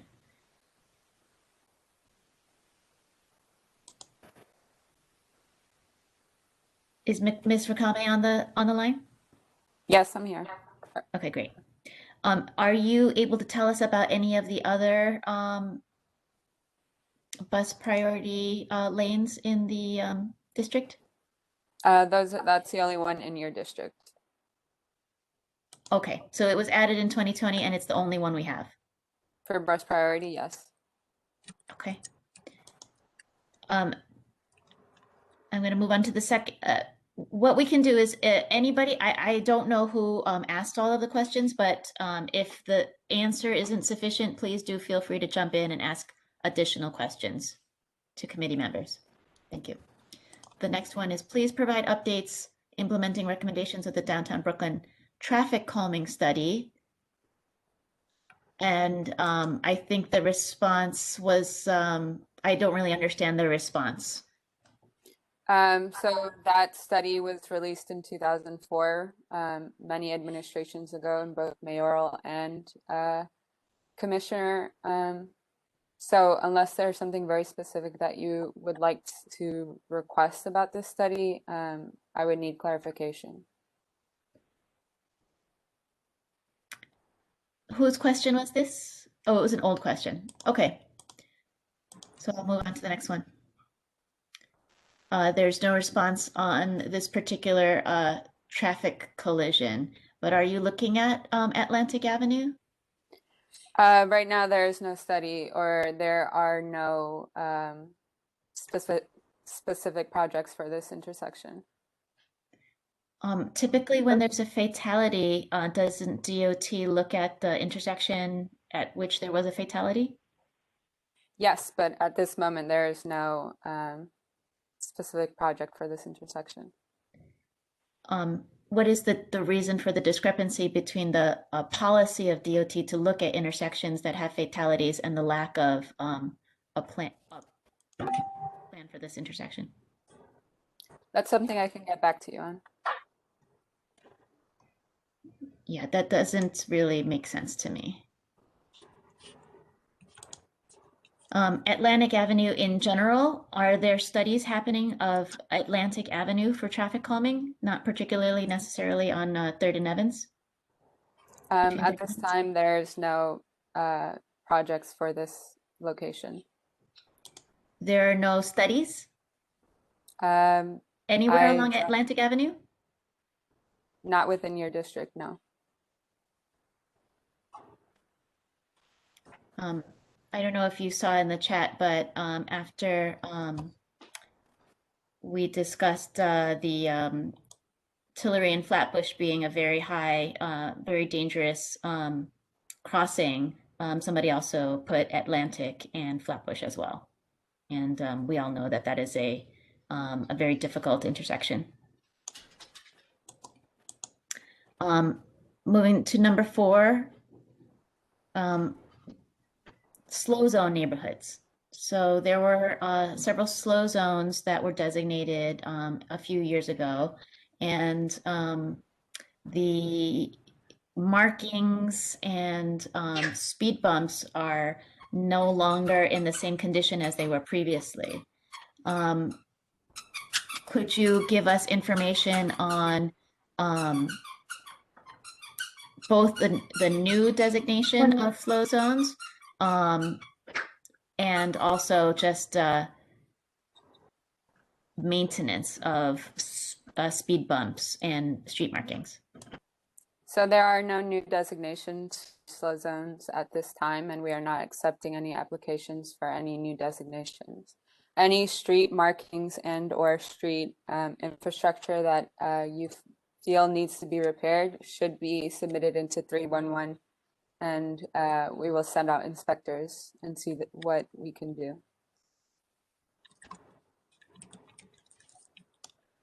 I had a part in this question. It's a little bit broader than I had asked, but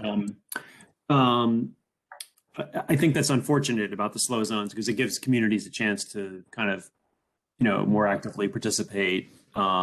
But I guess there are financial constraints. I would say though that the speed bump effort or speed bump application process is too bureaucratic, and I think that should be more, sort of like community. It should be easier for people to make a request and to sort of talk to a human being and get a human being to respond to them, because I think on the enforcement side, we're never going to get the cops out there or anybody else to really enforce this stuff. That's just reality. But those speed bumps really do slow down traffic, and people know where speeding is the problem. And I would pair that with some, with some outreach, so advertising of the opportunity. Go ahead. Sorry. Yeah.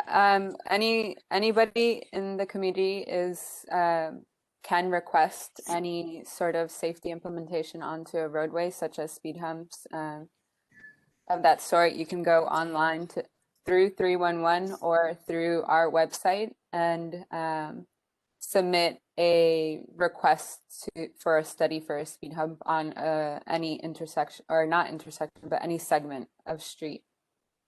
And then a study will be done, and then a determination will be made. Right. Yeah. So that's great, but unfortunately, that is a very impersonal process. Would it be possible for DOT to reach out to each community board and essentially ask for proposals in a direct way and then follow up on them that way, or do some other direct community outreach. It's just the web form is, it leaves people sort of unsatisfied. It leaves me unsatisfied. That is the process that we use. So I just asked you a question. Can you consider that? Patrick, we have been speaking, Carol Ann, Cheryl, and I have been kind of brainstorming about our communications with DOT. And we think that it would be great if the community board, if the chair of the community board, Chair Singletary, might like to invite Hank Gutman, who is the new commissioner of DOT and a resident of Community District 2, to come present to the general meeting. And perhaps that sort of recommendation could be brought forth to the commissioner, who might be able to do something about it. So great. Okay. That would be more appropriate. Yeah, I appreciate Emily's position. So, yeah. Okay, thank you. Great, good idea. Jumping back into the list, if you could scroll down a little bit, Carol Ann, the next one is about bike lane safety improvements, and you answered about Navy Street from Flushing to Sands, which was presented to us recently in the summertime. And do you have an update on when that's going to be implemented? Implementation season for DOT starts once the weather warms up. So right now we don't have a specific start, but it will be implemented in this current fiscal year. Great.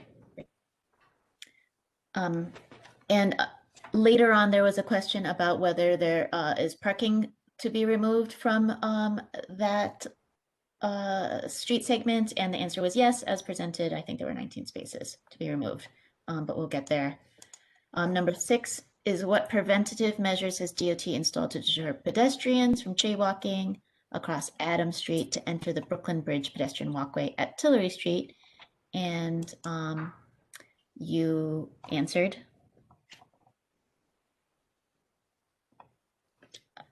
Feel free to jump in and give your answer. So the mid-block crossing. Yeah, so we met with Concord Village in June, July 2020, and we're waiting on a capital project for it to be installed. So you need the money for it? Yes. Okay. Number 7, how can DOT prevent cyclists from riding on the pedestrian walkway on the south side of the Manhattan Bridge, such as with the use of signage? Yeah, so enforcement falls under NYPD, but DOT just placed signage on both sides of the bridge at this to address this concern. Okay, was that recent? The signage? I can get you a specific date, but I'm not sure how recent it was. Okay, because I think John Quint, were you the one that had mentioned that the signage is not up? I mean, there used to be more visible signage that, no bikes, a slash through a picture of a bike. That's not there anymore. And if it is there, it's in no way prominent.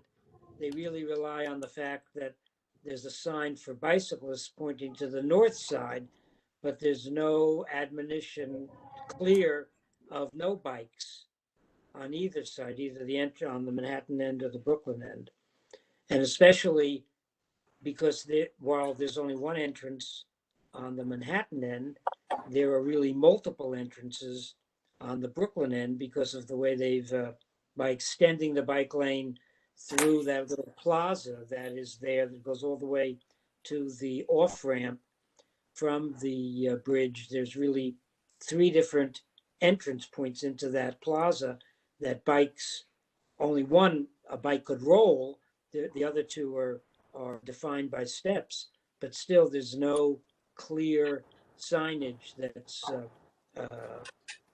large enough to catch the eye of a bicyclist, especially one who's already moving. So we ask that you look at this. It sounds like the signage that maybe there may not be effective. So I'll look into it. Thanks. And then number 8, is that something you might be able to get back to us on? Pedestrian safety at Tillery and Flatbush? Yeah, I can get back to you, but there's no information I can give you as of today. We're asking that to be studied. You know, that's the number one dangerous intersection brought up by the Brooklyn District Attorney, not just our committee. So please do study it. And then the implementation of Times Plaza. So contractors have stated that they will begin construction when they feel it is safe for their employees to do so. The design is still being worked on and will have to go through PDC. So you will be seeing it sometime this year. Is the design evolving from what we had previously seen? From the history that I was given, yes, it should be evolved from what you had originally seen. Good. That's fortunate. Construction is happening throughout the city, so it's the kind of lame excuse that they will begin construction when they feel it's safe for their employees to do so, because people are working on, because they're probably in construction on their market rate stuff, even if it's not on the community benefit stuff. So it should be tied. I understand your lack of response to number 10. Yeah, budget is very important to a agency that has such a high capital and high infrastructure, responsibility. So Was there anything that was particularly cut, or it was just postponed? There were several things, not particularly for your community district, but there has been lots of postponements in other projects. Okay. And no timeline for repair for Joralemon and Court, another funding issue. And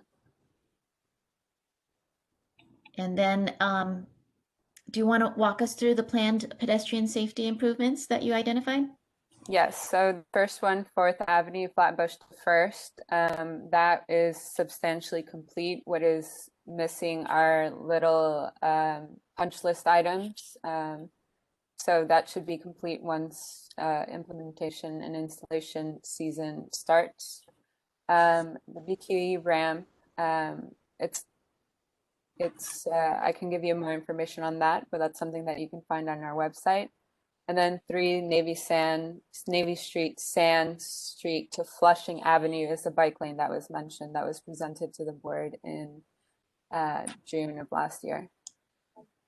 But is that also a pedestrian safety? So its focus is on pedestrian safety, and in order to achieve pedestrian safety, it will be through a bike lane.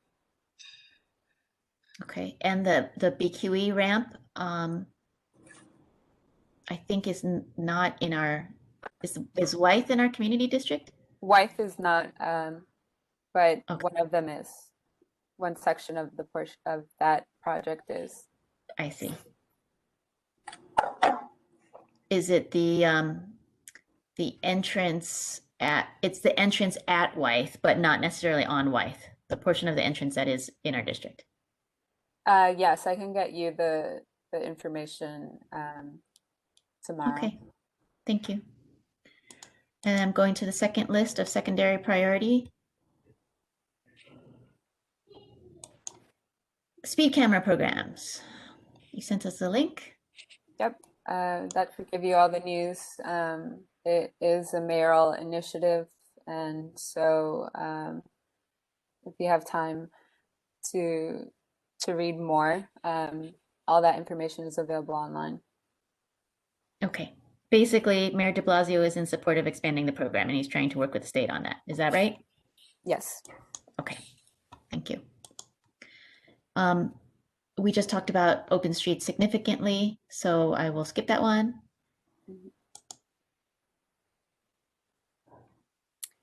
Let me see. Electronic bus arrival kiosks. Yep, that is funding provided by elected officials, and you know, that is something that we do in partnership with them. DOT does not fund those themselves. No. I see. Okay. The truck routes. Mr. Gorman had talked to us about extensive communications that you guys have with the various carriers and delivery companies. Do you talk to them about the truck routes as well? Yes, that's something that our freight mobility unit, they have a close relationship with all the, you know, companies that are related to trucking and to delivery of such. And the map that is published online is the most up-to-date one. The one from 2015? No, the one on our website should be the most up-to-date one. Juliet. Yes, Juliet, that particular question relates to our earlier discussion with the closed street and how they appear on whatever the mapping systems are that the truckers use. So we need to make sure that everybody's feeding in to that same information. Yes, John, and it also relates to what you had emailed us about too. Yeah. Trucks, yeah, which we can get into at the end of this presentation if you want to. Bus signal preference for green lights. Do MTA buses get signal preference for green lights? That is a bus priority, something bus priority would implement, but I need a specific location to be able to tell you. They can't tell us what, like, where that is happening in Community Board 2? Well, it goes back to the first question where the only street in your district is that implemented bus priority is J Street between Tillery and Livingston. So unless there's a specific location that you would like me to look into, then the question doesn't really. Yeah, it does. Fulton Street at Lafayette Avenue, where the B38 bus turns off of Fulton Street onto Lafayette, and it has to go cross traffic. That's always an issue, specifically now that the MTA has those double buses, which also sometimes travel in tandem, and because they leave the depot at the same time, they arrive at Lafayette Avenue at the same time, and they have to make that turn. So that was one of the initial intersections that was identified as needing the bus turn preference. Okay, understood. I'll look into that. Thank you, John. The pilot car share will be pending the report, and I'm sure you'll forward it to us or share it with us when it's available. Yes, of course. And John, was this yours as well, of the advanced don't walk signals? Yes. Was there a location where that was implemented? I thought it was at Tillery and Fulton Street, where you're given 10 or whatever number of seconds to just start walking because of the traffic volume and whatever else goes on at that intersection. It's actually a very good program that looks like it ought to be expanded. And Juliet, I don't know why the Nevin Street cross is not indicated on this list. It's something that I had submitted. I didn't hear that discussed. Nevin and Fulton Street. I don't know. Is that also an advanced don't walk signal? It has no Recommendation? it has no signal, nothing whatsoever.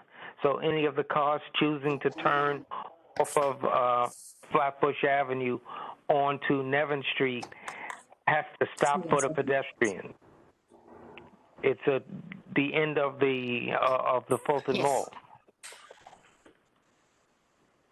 Are you suggesting there be some sort of traffic mitigation measure? Exactly. We were asking MTA to study that intersection and come up with some kind of mitigation that is more protective of the pedestrians. Okay, so DOT. So Flatbush onto Nevins going southwards. Yes. What are you seeking a signalized intersection, a always stop? You have to study it. It's a very Yeah, it difficult. could be a stop sign.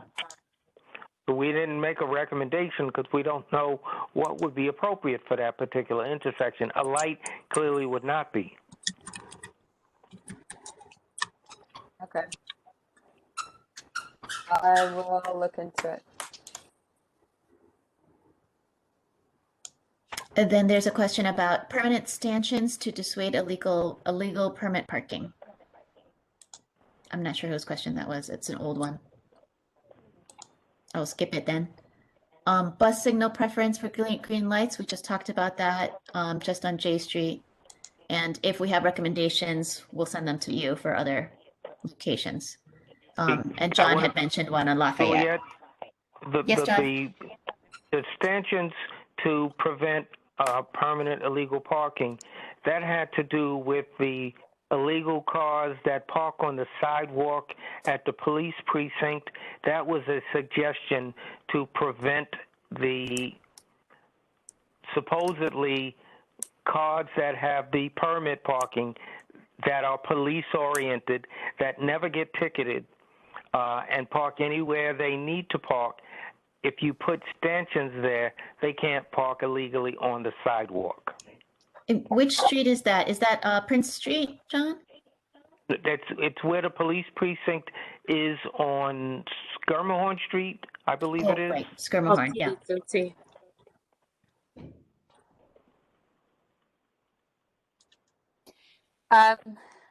That's something that you would have to take up with NYPD as they are enforcement. What you described, stanchions, is not within our DOT design or street manual toolkit. Well, that's the issue. The police are never going to do anything that interrupts their convenience. That's what this is all about.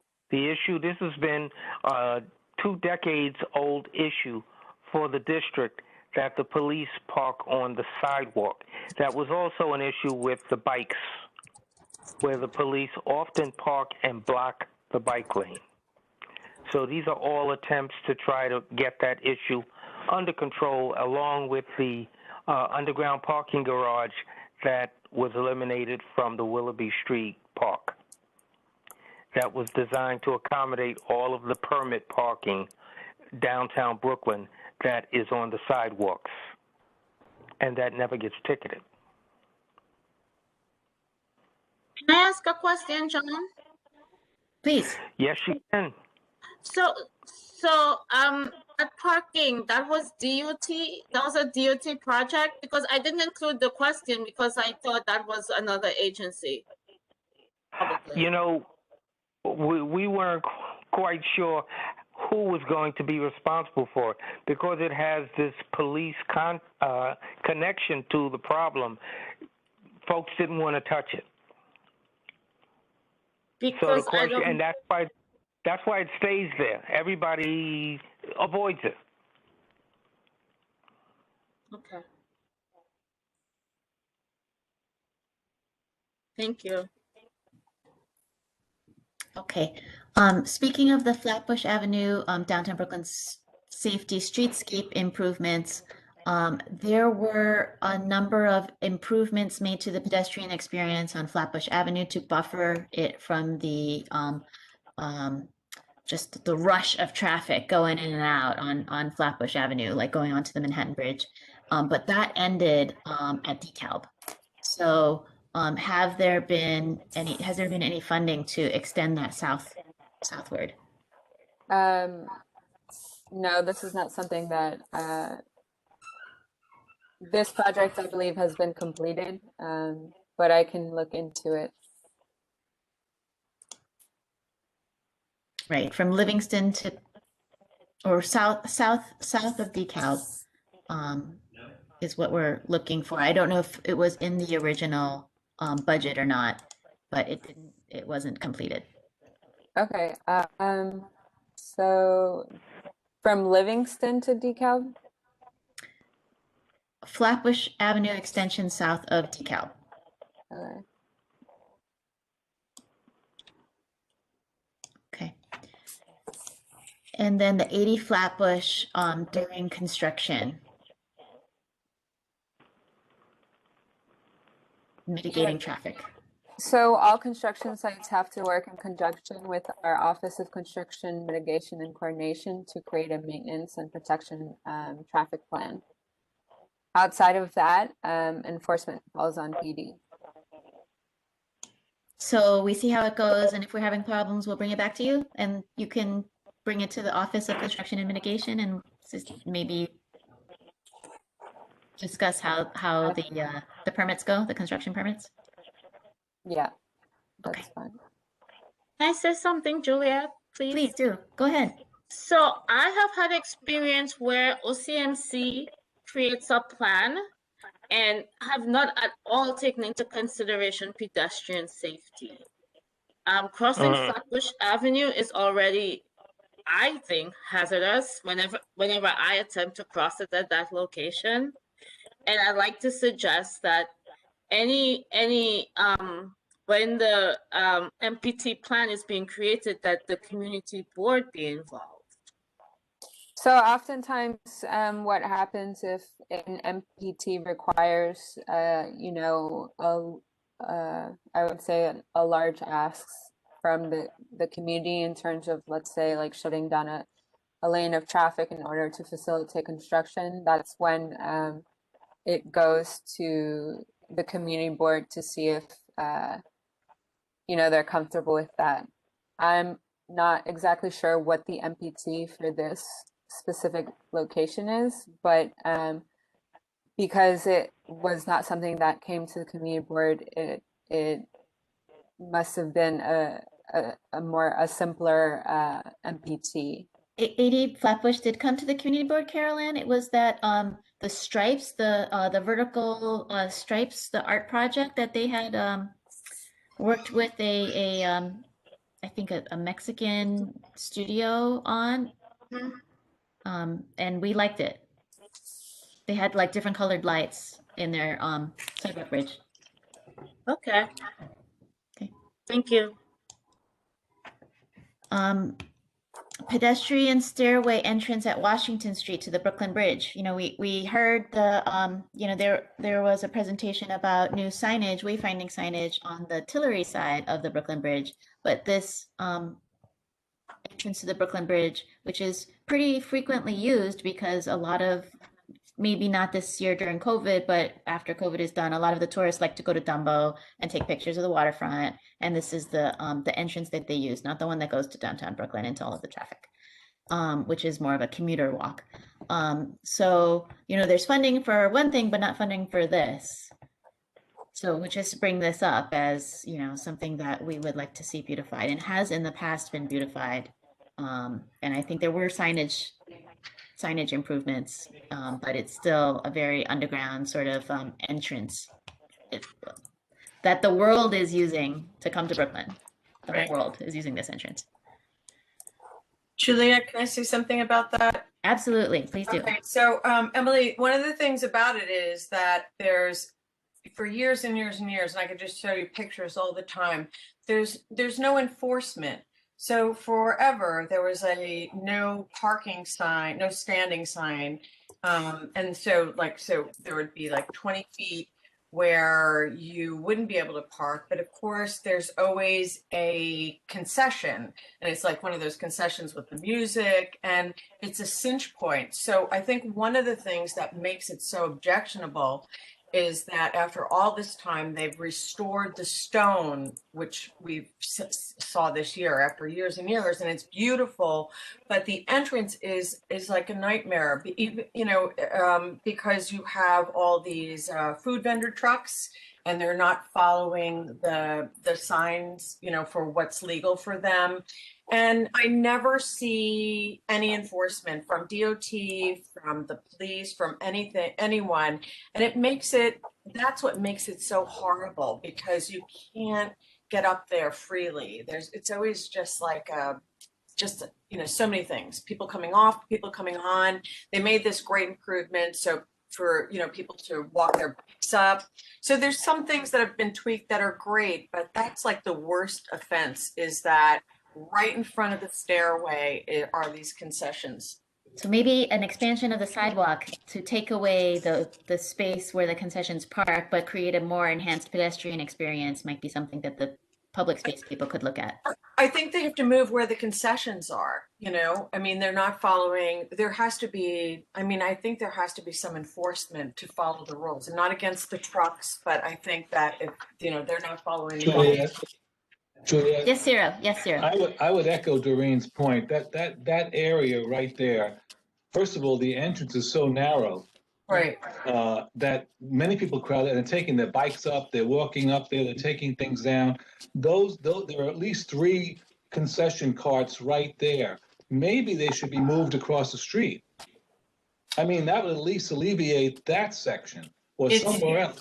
Yes, Ms. McCelmy is not enforcement, so she's, not going to be responsible for moving them. So, can you I'm bring sorry. the items I sent to the board about the? I think somebody's. Sid, are you talking to the group? I'm talking to you, not to the group. I have it's to leave Ernie. the meeting in a few minutes. So could you bring it the item regarding the Clifton Place truck route issue? I think we can jump to that. But let's let Ms. Rakelme, can you just respond briefly to the Yeah, like you mentioned, DOT does not enforce or has no enforcement capabilities. That is something that falls onto NYPD. In terms of those concessions and things like that, that is outside of our jurisdiction. Except that the signage has changed. It used to be no standing, and now there's parking there. So maybe I'll come and take a picture and forward it to you tomorrow, Emily. And because I think at least then there's, no standing anytime, like from, like 10 feet each way of the corner. So Ernie, you wanted to jump to something in Clinton Hill? I don't see one on the list from Clinton Hill. Can you just ask the question? Yeah, we sent the CRNP and the Society for Clinton Hill sent a letter to the community board, to your committee specifically, and to Keith Bray, asking for support to install a signage, a no truck route sign. We've been having a lot of problems with 18-wheelers turning onto Clifton Place, and then they get stuck at St. James Place, and they can't make that turn, and it backs up traffic for 4 or 5 hours. This seems to be happening, almost monthly. The last incident happened on February 3rd. Now, 2 things happened. We had the 88 precinct come out. They legally cannot issue a citation or violation against the trucker because there's no signage, no truck route. And then something else that the representative from DOT said. When we spoke to the truck driver, he said that his GPS guided him on to Clifton Place. And you just said that the truckers they're in a relationship with the trucking people, and they either Google or they have this reference on their GPS. There's something wrong there. But anyway, I just need to. We sent you the letter. It's in a PDF. We sent photographs, pictures of what happened on February 3rd, and it's a desperate situation. You can't back these 18-wheelers up or back, to get onto either Clarkson or Grand Avenue, and they can't make that turn, but it's a real issue. So that's what we need support on. Ernie, I can say that very likely we're having an interagency meeting, and both DOT and the 88th precinct will be discussing that issue. Yeah, but Great. the ADA said that they have no control. They can't do anything legally. So it's really a DOT. But they can issue. support it. Oh yeah, I mean I sent letters from various associations supporting the requests. I don't believe that that statement is correct, but we will have top brass from the 88 as well as someone from DOT who can speak to that. Okay, so And I will report to the committee how that turned out. Okay, and you have a copy of the letter. Okay, fine. I do have the letter. Okay, good. All right, thank you. Thank you, Carolyn. Thank you, Ernie. Yes, please, Cheryl, go ahead. Oh, is it Cheryl who's trying to speak? Can I say, it's Esther Blunt. Can I say one thing? Oh, sure, Esther. I just want to know, how can we get, when the GPS is wrong, because this is the crutch of the problem. The GPS is guiding trucks down this very narrow residential street. How can we deal, how do you get something changed like that? That's the problem. That's all. That's a good question. Does DOT provide, like with the open streets, do they provide the truck routes and no truck turning to the GPS system so that the truckers can know? I can look that up. I don't have that information on me right now. I understood. We didn't ask before, but that's a good question, Ms. Blount. Thank you. All right, goodbye. Bye, Ernie. Okay. Okay, we just had two more questions at the end. The 60 Furman, aka One Hotel. There's double parking and traffic congestion, I guess in non-COVID times. So are there any design remedies that DOT could consider for that? There can be, for a specific hotel, they can do specified pickup drop off so that there's no, they have an option to park or wait at the curb for whoever is getting picked up. But outside of that, double parking is an enforcement issue and it's under the jurisdiction of NYPD. Right, we understand the enforcement is outside of your purview, but I guess we're asking if you could look at, if DOT could look at perhaps the drop-off zone that you were talking about, or any other design measures. Okay. And then the last one is the Sand Street bike lane, which we talked about, is removing 14 parking spaces. So that's the end of our list. Thank you, Emily, for attending our meeting and pulling whatever answers you could get together for us, and continuing to follow up on the other ones. Okay. I'm going to drop a link in the chat.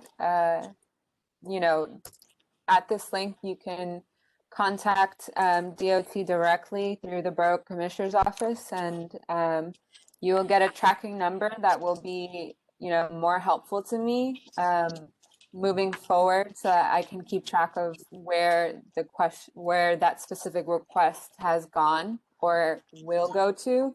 So I can have more information in a more efficient, organized manner moving forward. So we have used that tool in the past when we are asking for a stop sign or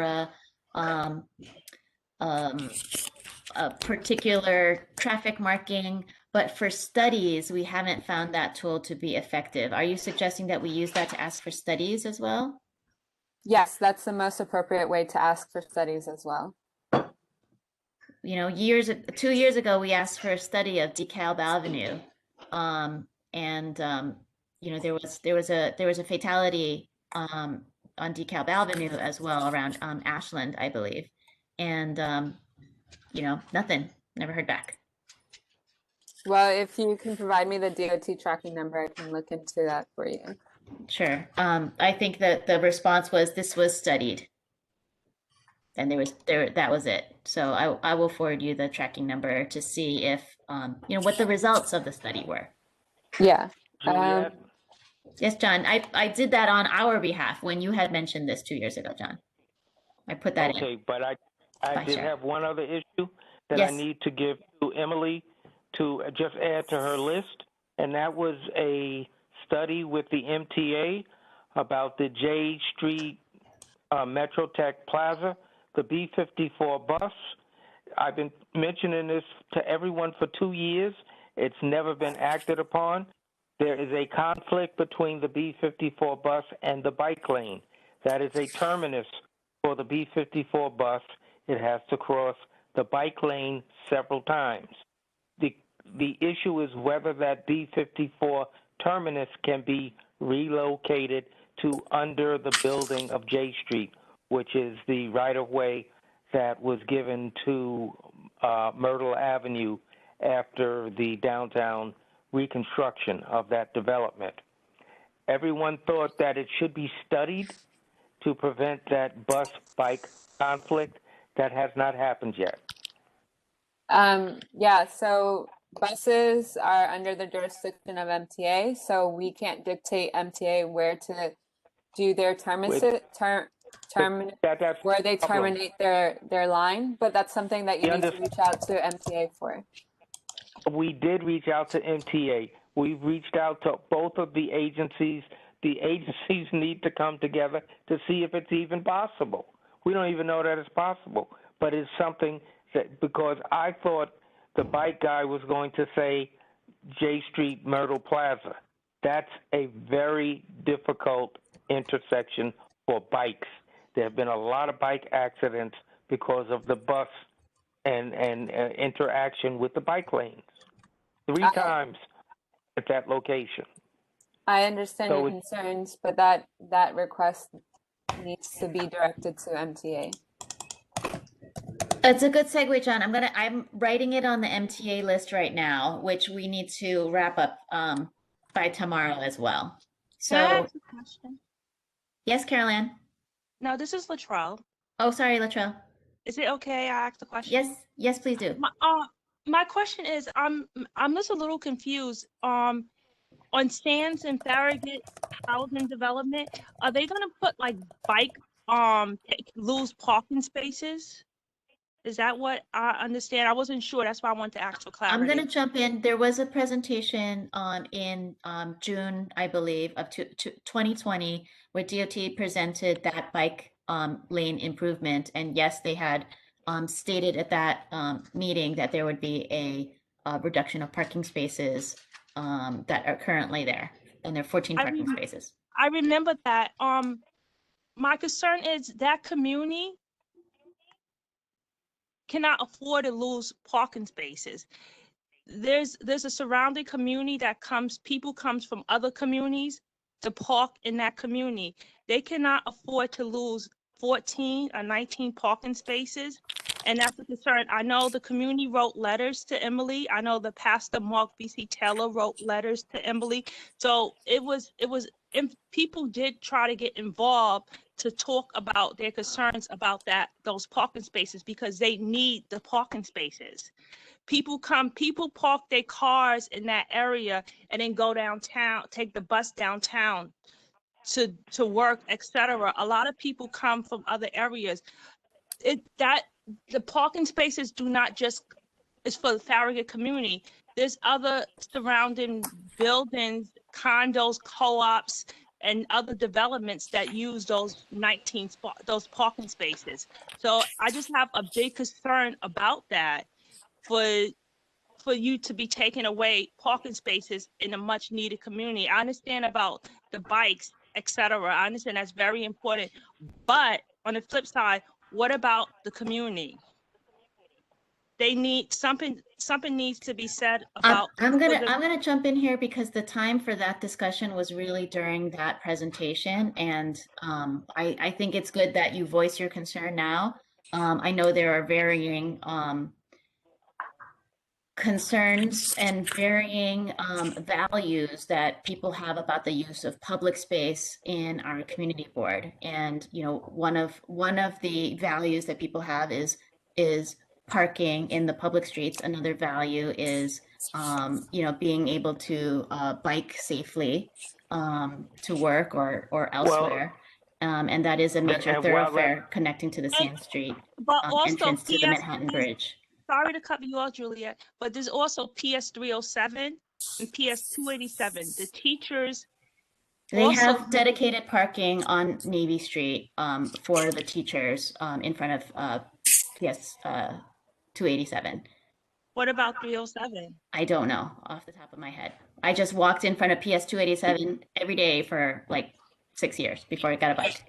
Also 307, they have some dedicated parking around the corner on the side. I forget, I think it's on front They around there. typically do. Most of the public schools typically do. Also in front of the school, they do. Yes. But also, so by the teachers coming into the community, that also takes away for the community as far as parking. Well, there's a lot, yeah, no, there's a lot of people that use the parking there. I see your issue.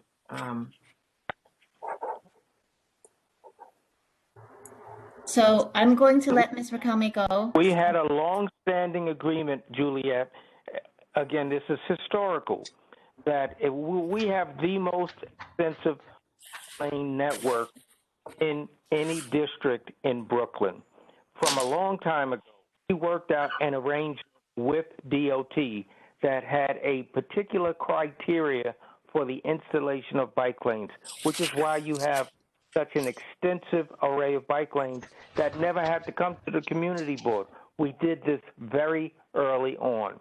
Part of that agreement was that there would be no removal of parking spaces in the community. I will tell Emily, you are that. you familiar with that agreement? Because I'm not familiar with that agreement. Oh, he's not familiar with it because John, this came before the community board already, and we're vote on it. We did not vote on it in June, and the resistance happened immediately after. At that June meeting, I said to the gentleman that did the presentation that he you did not do outreach. automatically remove parking spots from any area in Community Board 2. That was the long-term agreement. You have a series of bike lanes in Community District 2 that have been there forever because we worked out this agreement decades ago. This So is now- a link to the Brooklyn Greenway, which is even though they're not building it up to the standards of the Brooklyn Greenway, it is a major bike initiative that connects the top of Brooklyn to the bottom of Brooklyn with a single safe bike lane. And this is a key component of that. So you have not presented this to the affected community DOT. You have not. This was a decision made by the DOT bike representatives. The purposes of that criteria was to make sure that every community is protected. It doesn't make a difference how good somebody thinks it is. no, Can't go John, I into don't disagree with you that more outreach should have been conducted, for sure. I agree with you. But we're now having a discussion about what is considered to be a fait accompli. It's not supposed to be like that, Juliet. It always happens like this in communities of color. You don't out and discuss with them alternatives or anything else. You just make a decision. This is an issue of equity, John. Do you think the 14 parking spaces are more valuable I'm saying than the engage the community. thousands of bikers that The would use that community lane was on a not- daily basis? Do You you think that cannot is an make it- equitable use of public space? I'm saying the community was not engaged. I agree with you. I'm saying he made a decision without engaging the community. That's bottom line. You can make That is a valid point. Yes, I totally hear you on that. And I hope DOT does too. And Emily, and you're coming to our meetings, and we appreciate that, and we welcome you. Really do. Continue to come and listen to us and our complaints and our concerns, and we hope you continue to do that. Thank you, Emily. Yeah, I will. I just wanted to add one note for the capital project HWK 1674 with the downtown landscape project. We'll get back to you on the status of that. I'm not sure where we are with that, whether it was fully funded or if it dropped off this fiscal year or if it was completed, but I'll get that information to you. Okay, we appreciate that. Thank you, Emily. All right, have a great night. You too. Bye. Thank you. Bye. All right, thank you, folks.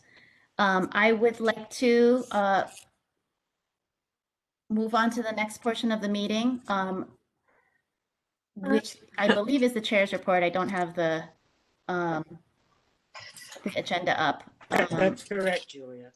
So what I would like to do with the MTA list of questions is send it around to everybody instead of reviewing it tonight. What I did was Carol Ann had a bunch of questions, and then to which I added the 2019 questions. So if people could let me know if those are still something that they would like an update on, that would be great. We'll send it around, Carol Ann, tomorrow. And then hopefully you guys can provide an update by Monday so that we can get it to the MTA about a month in advance. Does that sound good? Okay, great. In terms of 84th and 88th district precinct council meetings, Cheryl, have there been any 84th precinct council meetings resuming?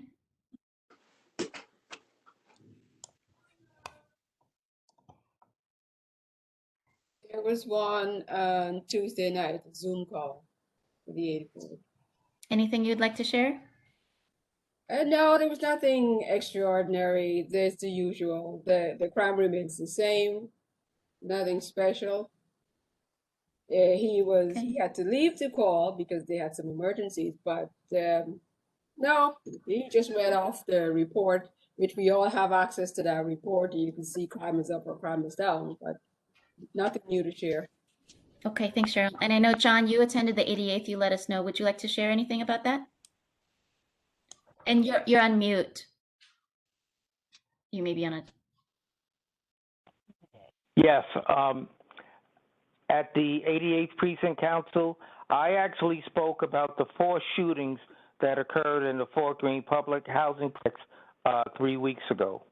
There is a lot of gang activity, which we were just made aware of, and we are working on a program to try and get into that housing development and get a hold of those kids. We're talking about close to 5,000 apartments in the Fort Greene Public Housing. So it's a major initiative, and we are working with the community to try and come up with some kind of plan that addresses the kids. What the captain spoke about was actually very bad, and it is that these gangs actually communicate with each other electronically, and they do whatever it is that the kids do today, and then when they get seen on the street, the gun comes out, and we couldn't figure out, how do you get to that? And it is a real challenge to try and come up with a plan that gets into that particular community. We also talked about the COVID vaccine and how communities of color have a very low vaccination rate. How do we get into those communities to get them the information they need to have, and what we can do to bring the vaccines to the folks in the community that don't travel out of the community. Again, major initiatives. The police department was present along with the youth affairs officer, the community affairs folk. They're well known in the community, well respected, highly regarded. They have work to do with the Fort Greene Public Housing projects. Portion of the project is in the 88th, and the other portion is in the 84th. So that's another complication that we have to work on. That's my report. Thank you, John. Thanks for the update. My last update is that renewal applications for community board membership were due, and I decided this year that I would not be renewing my membership in Community Board 2. and I hope to stay on as a public member of this committee.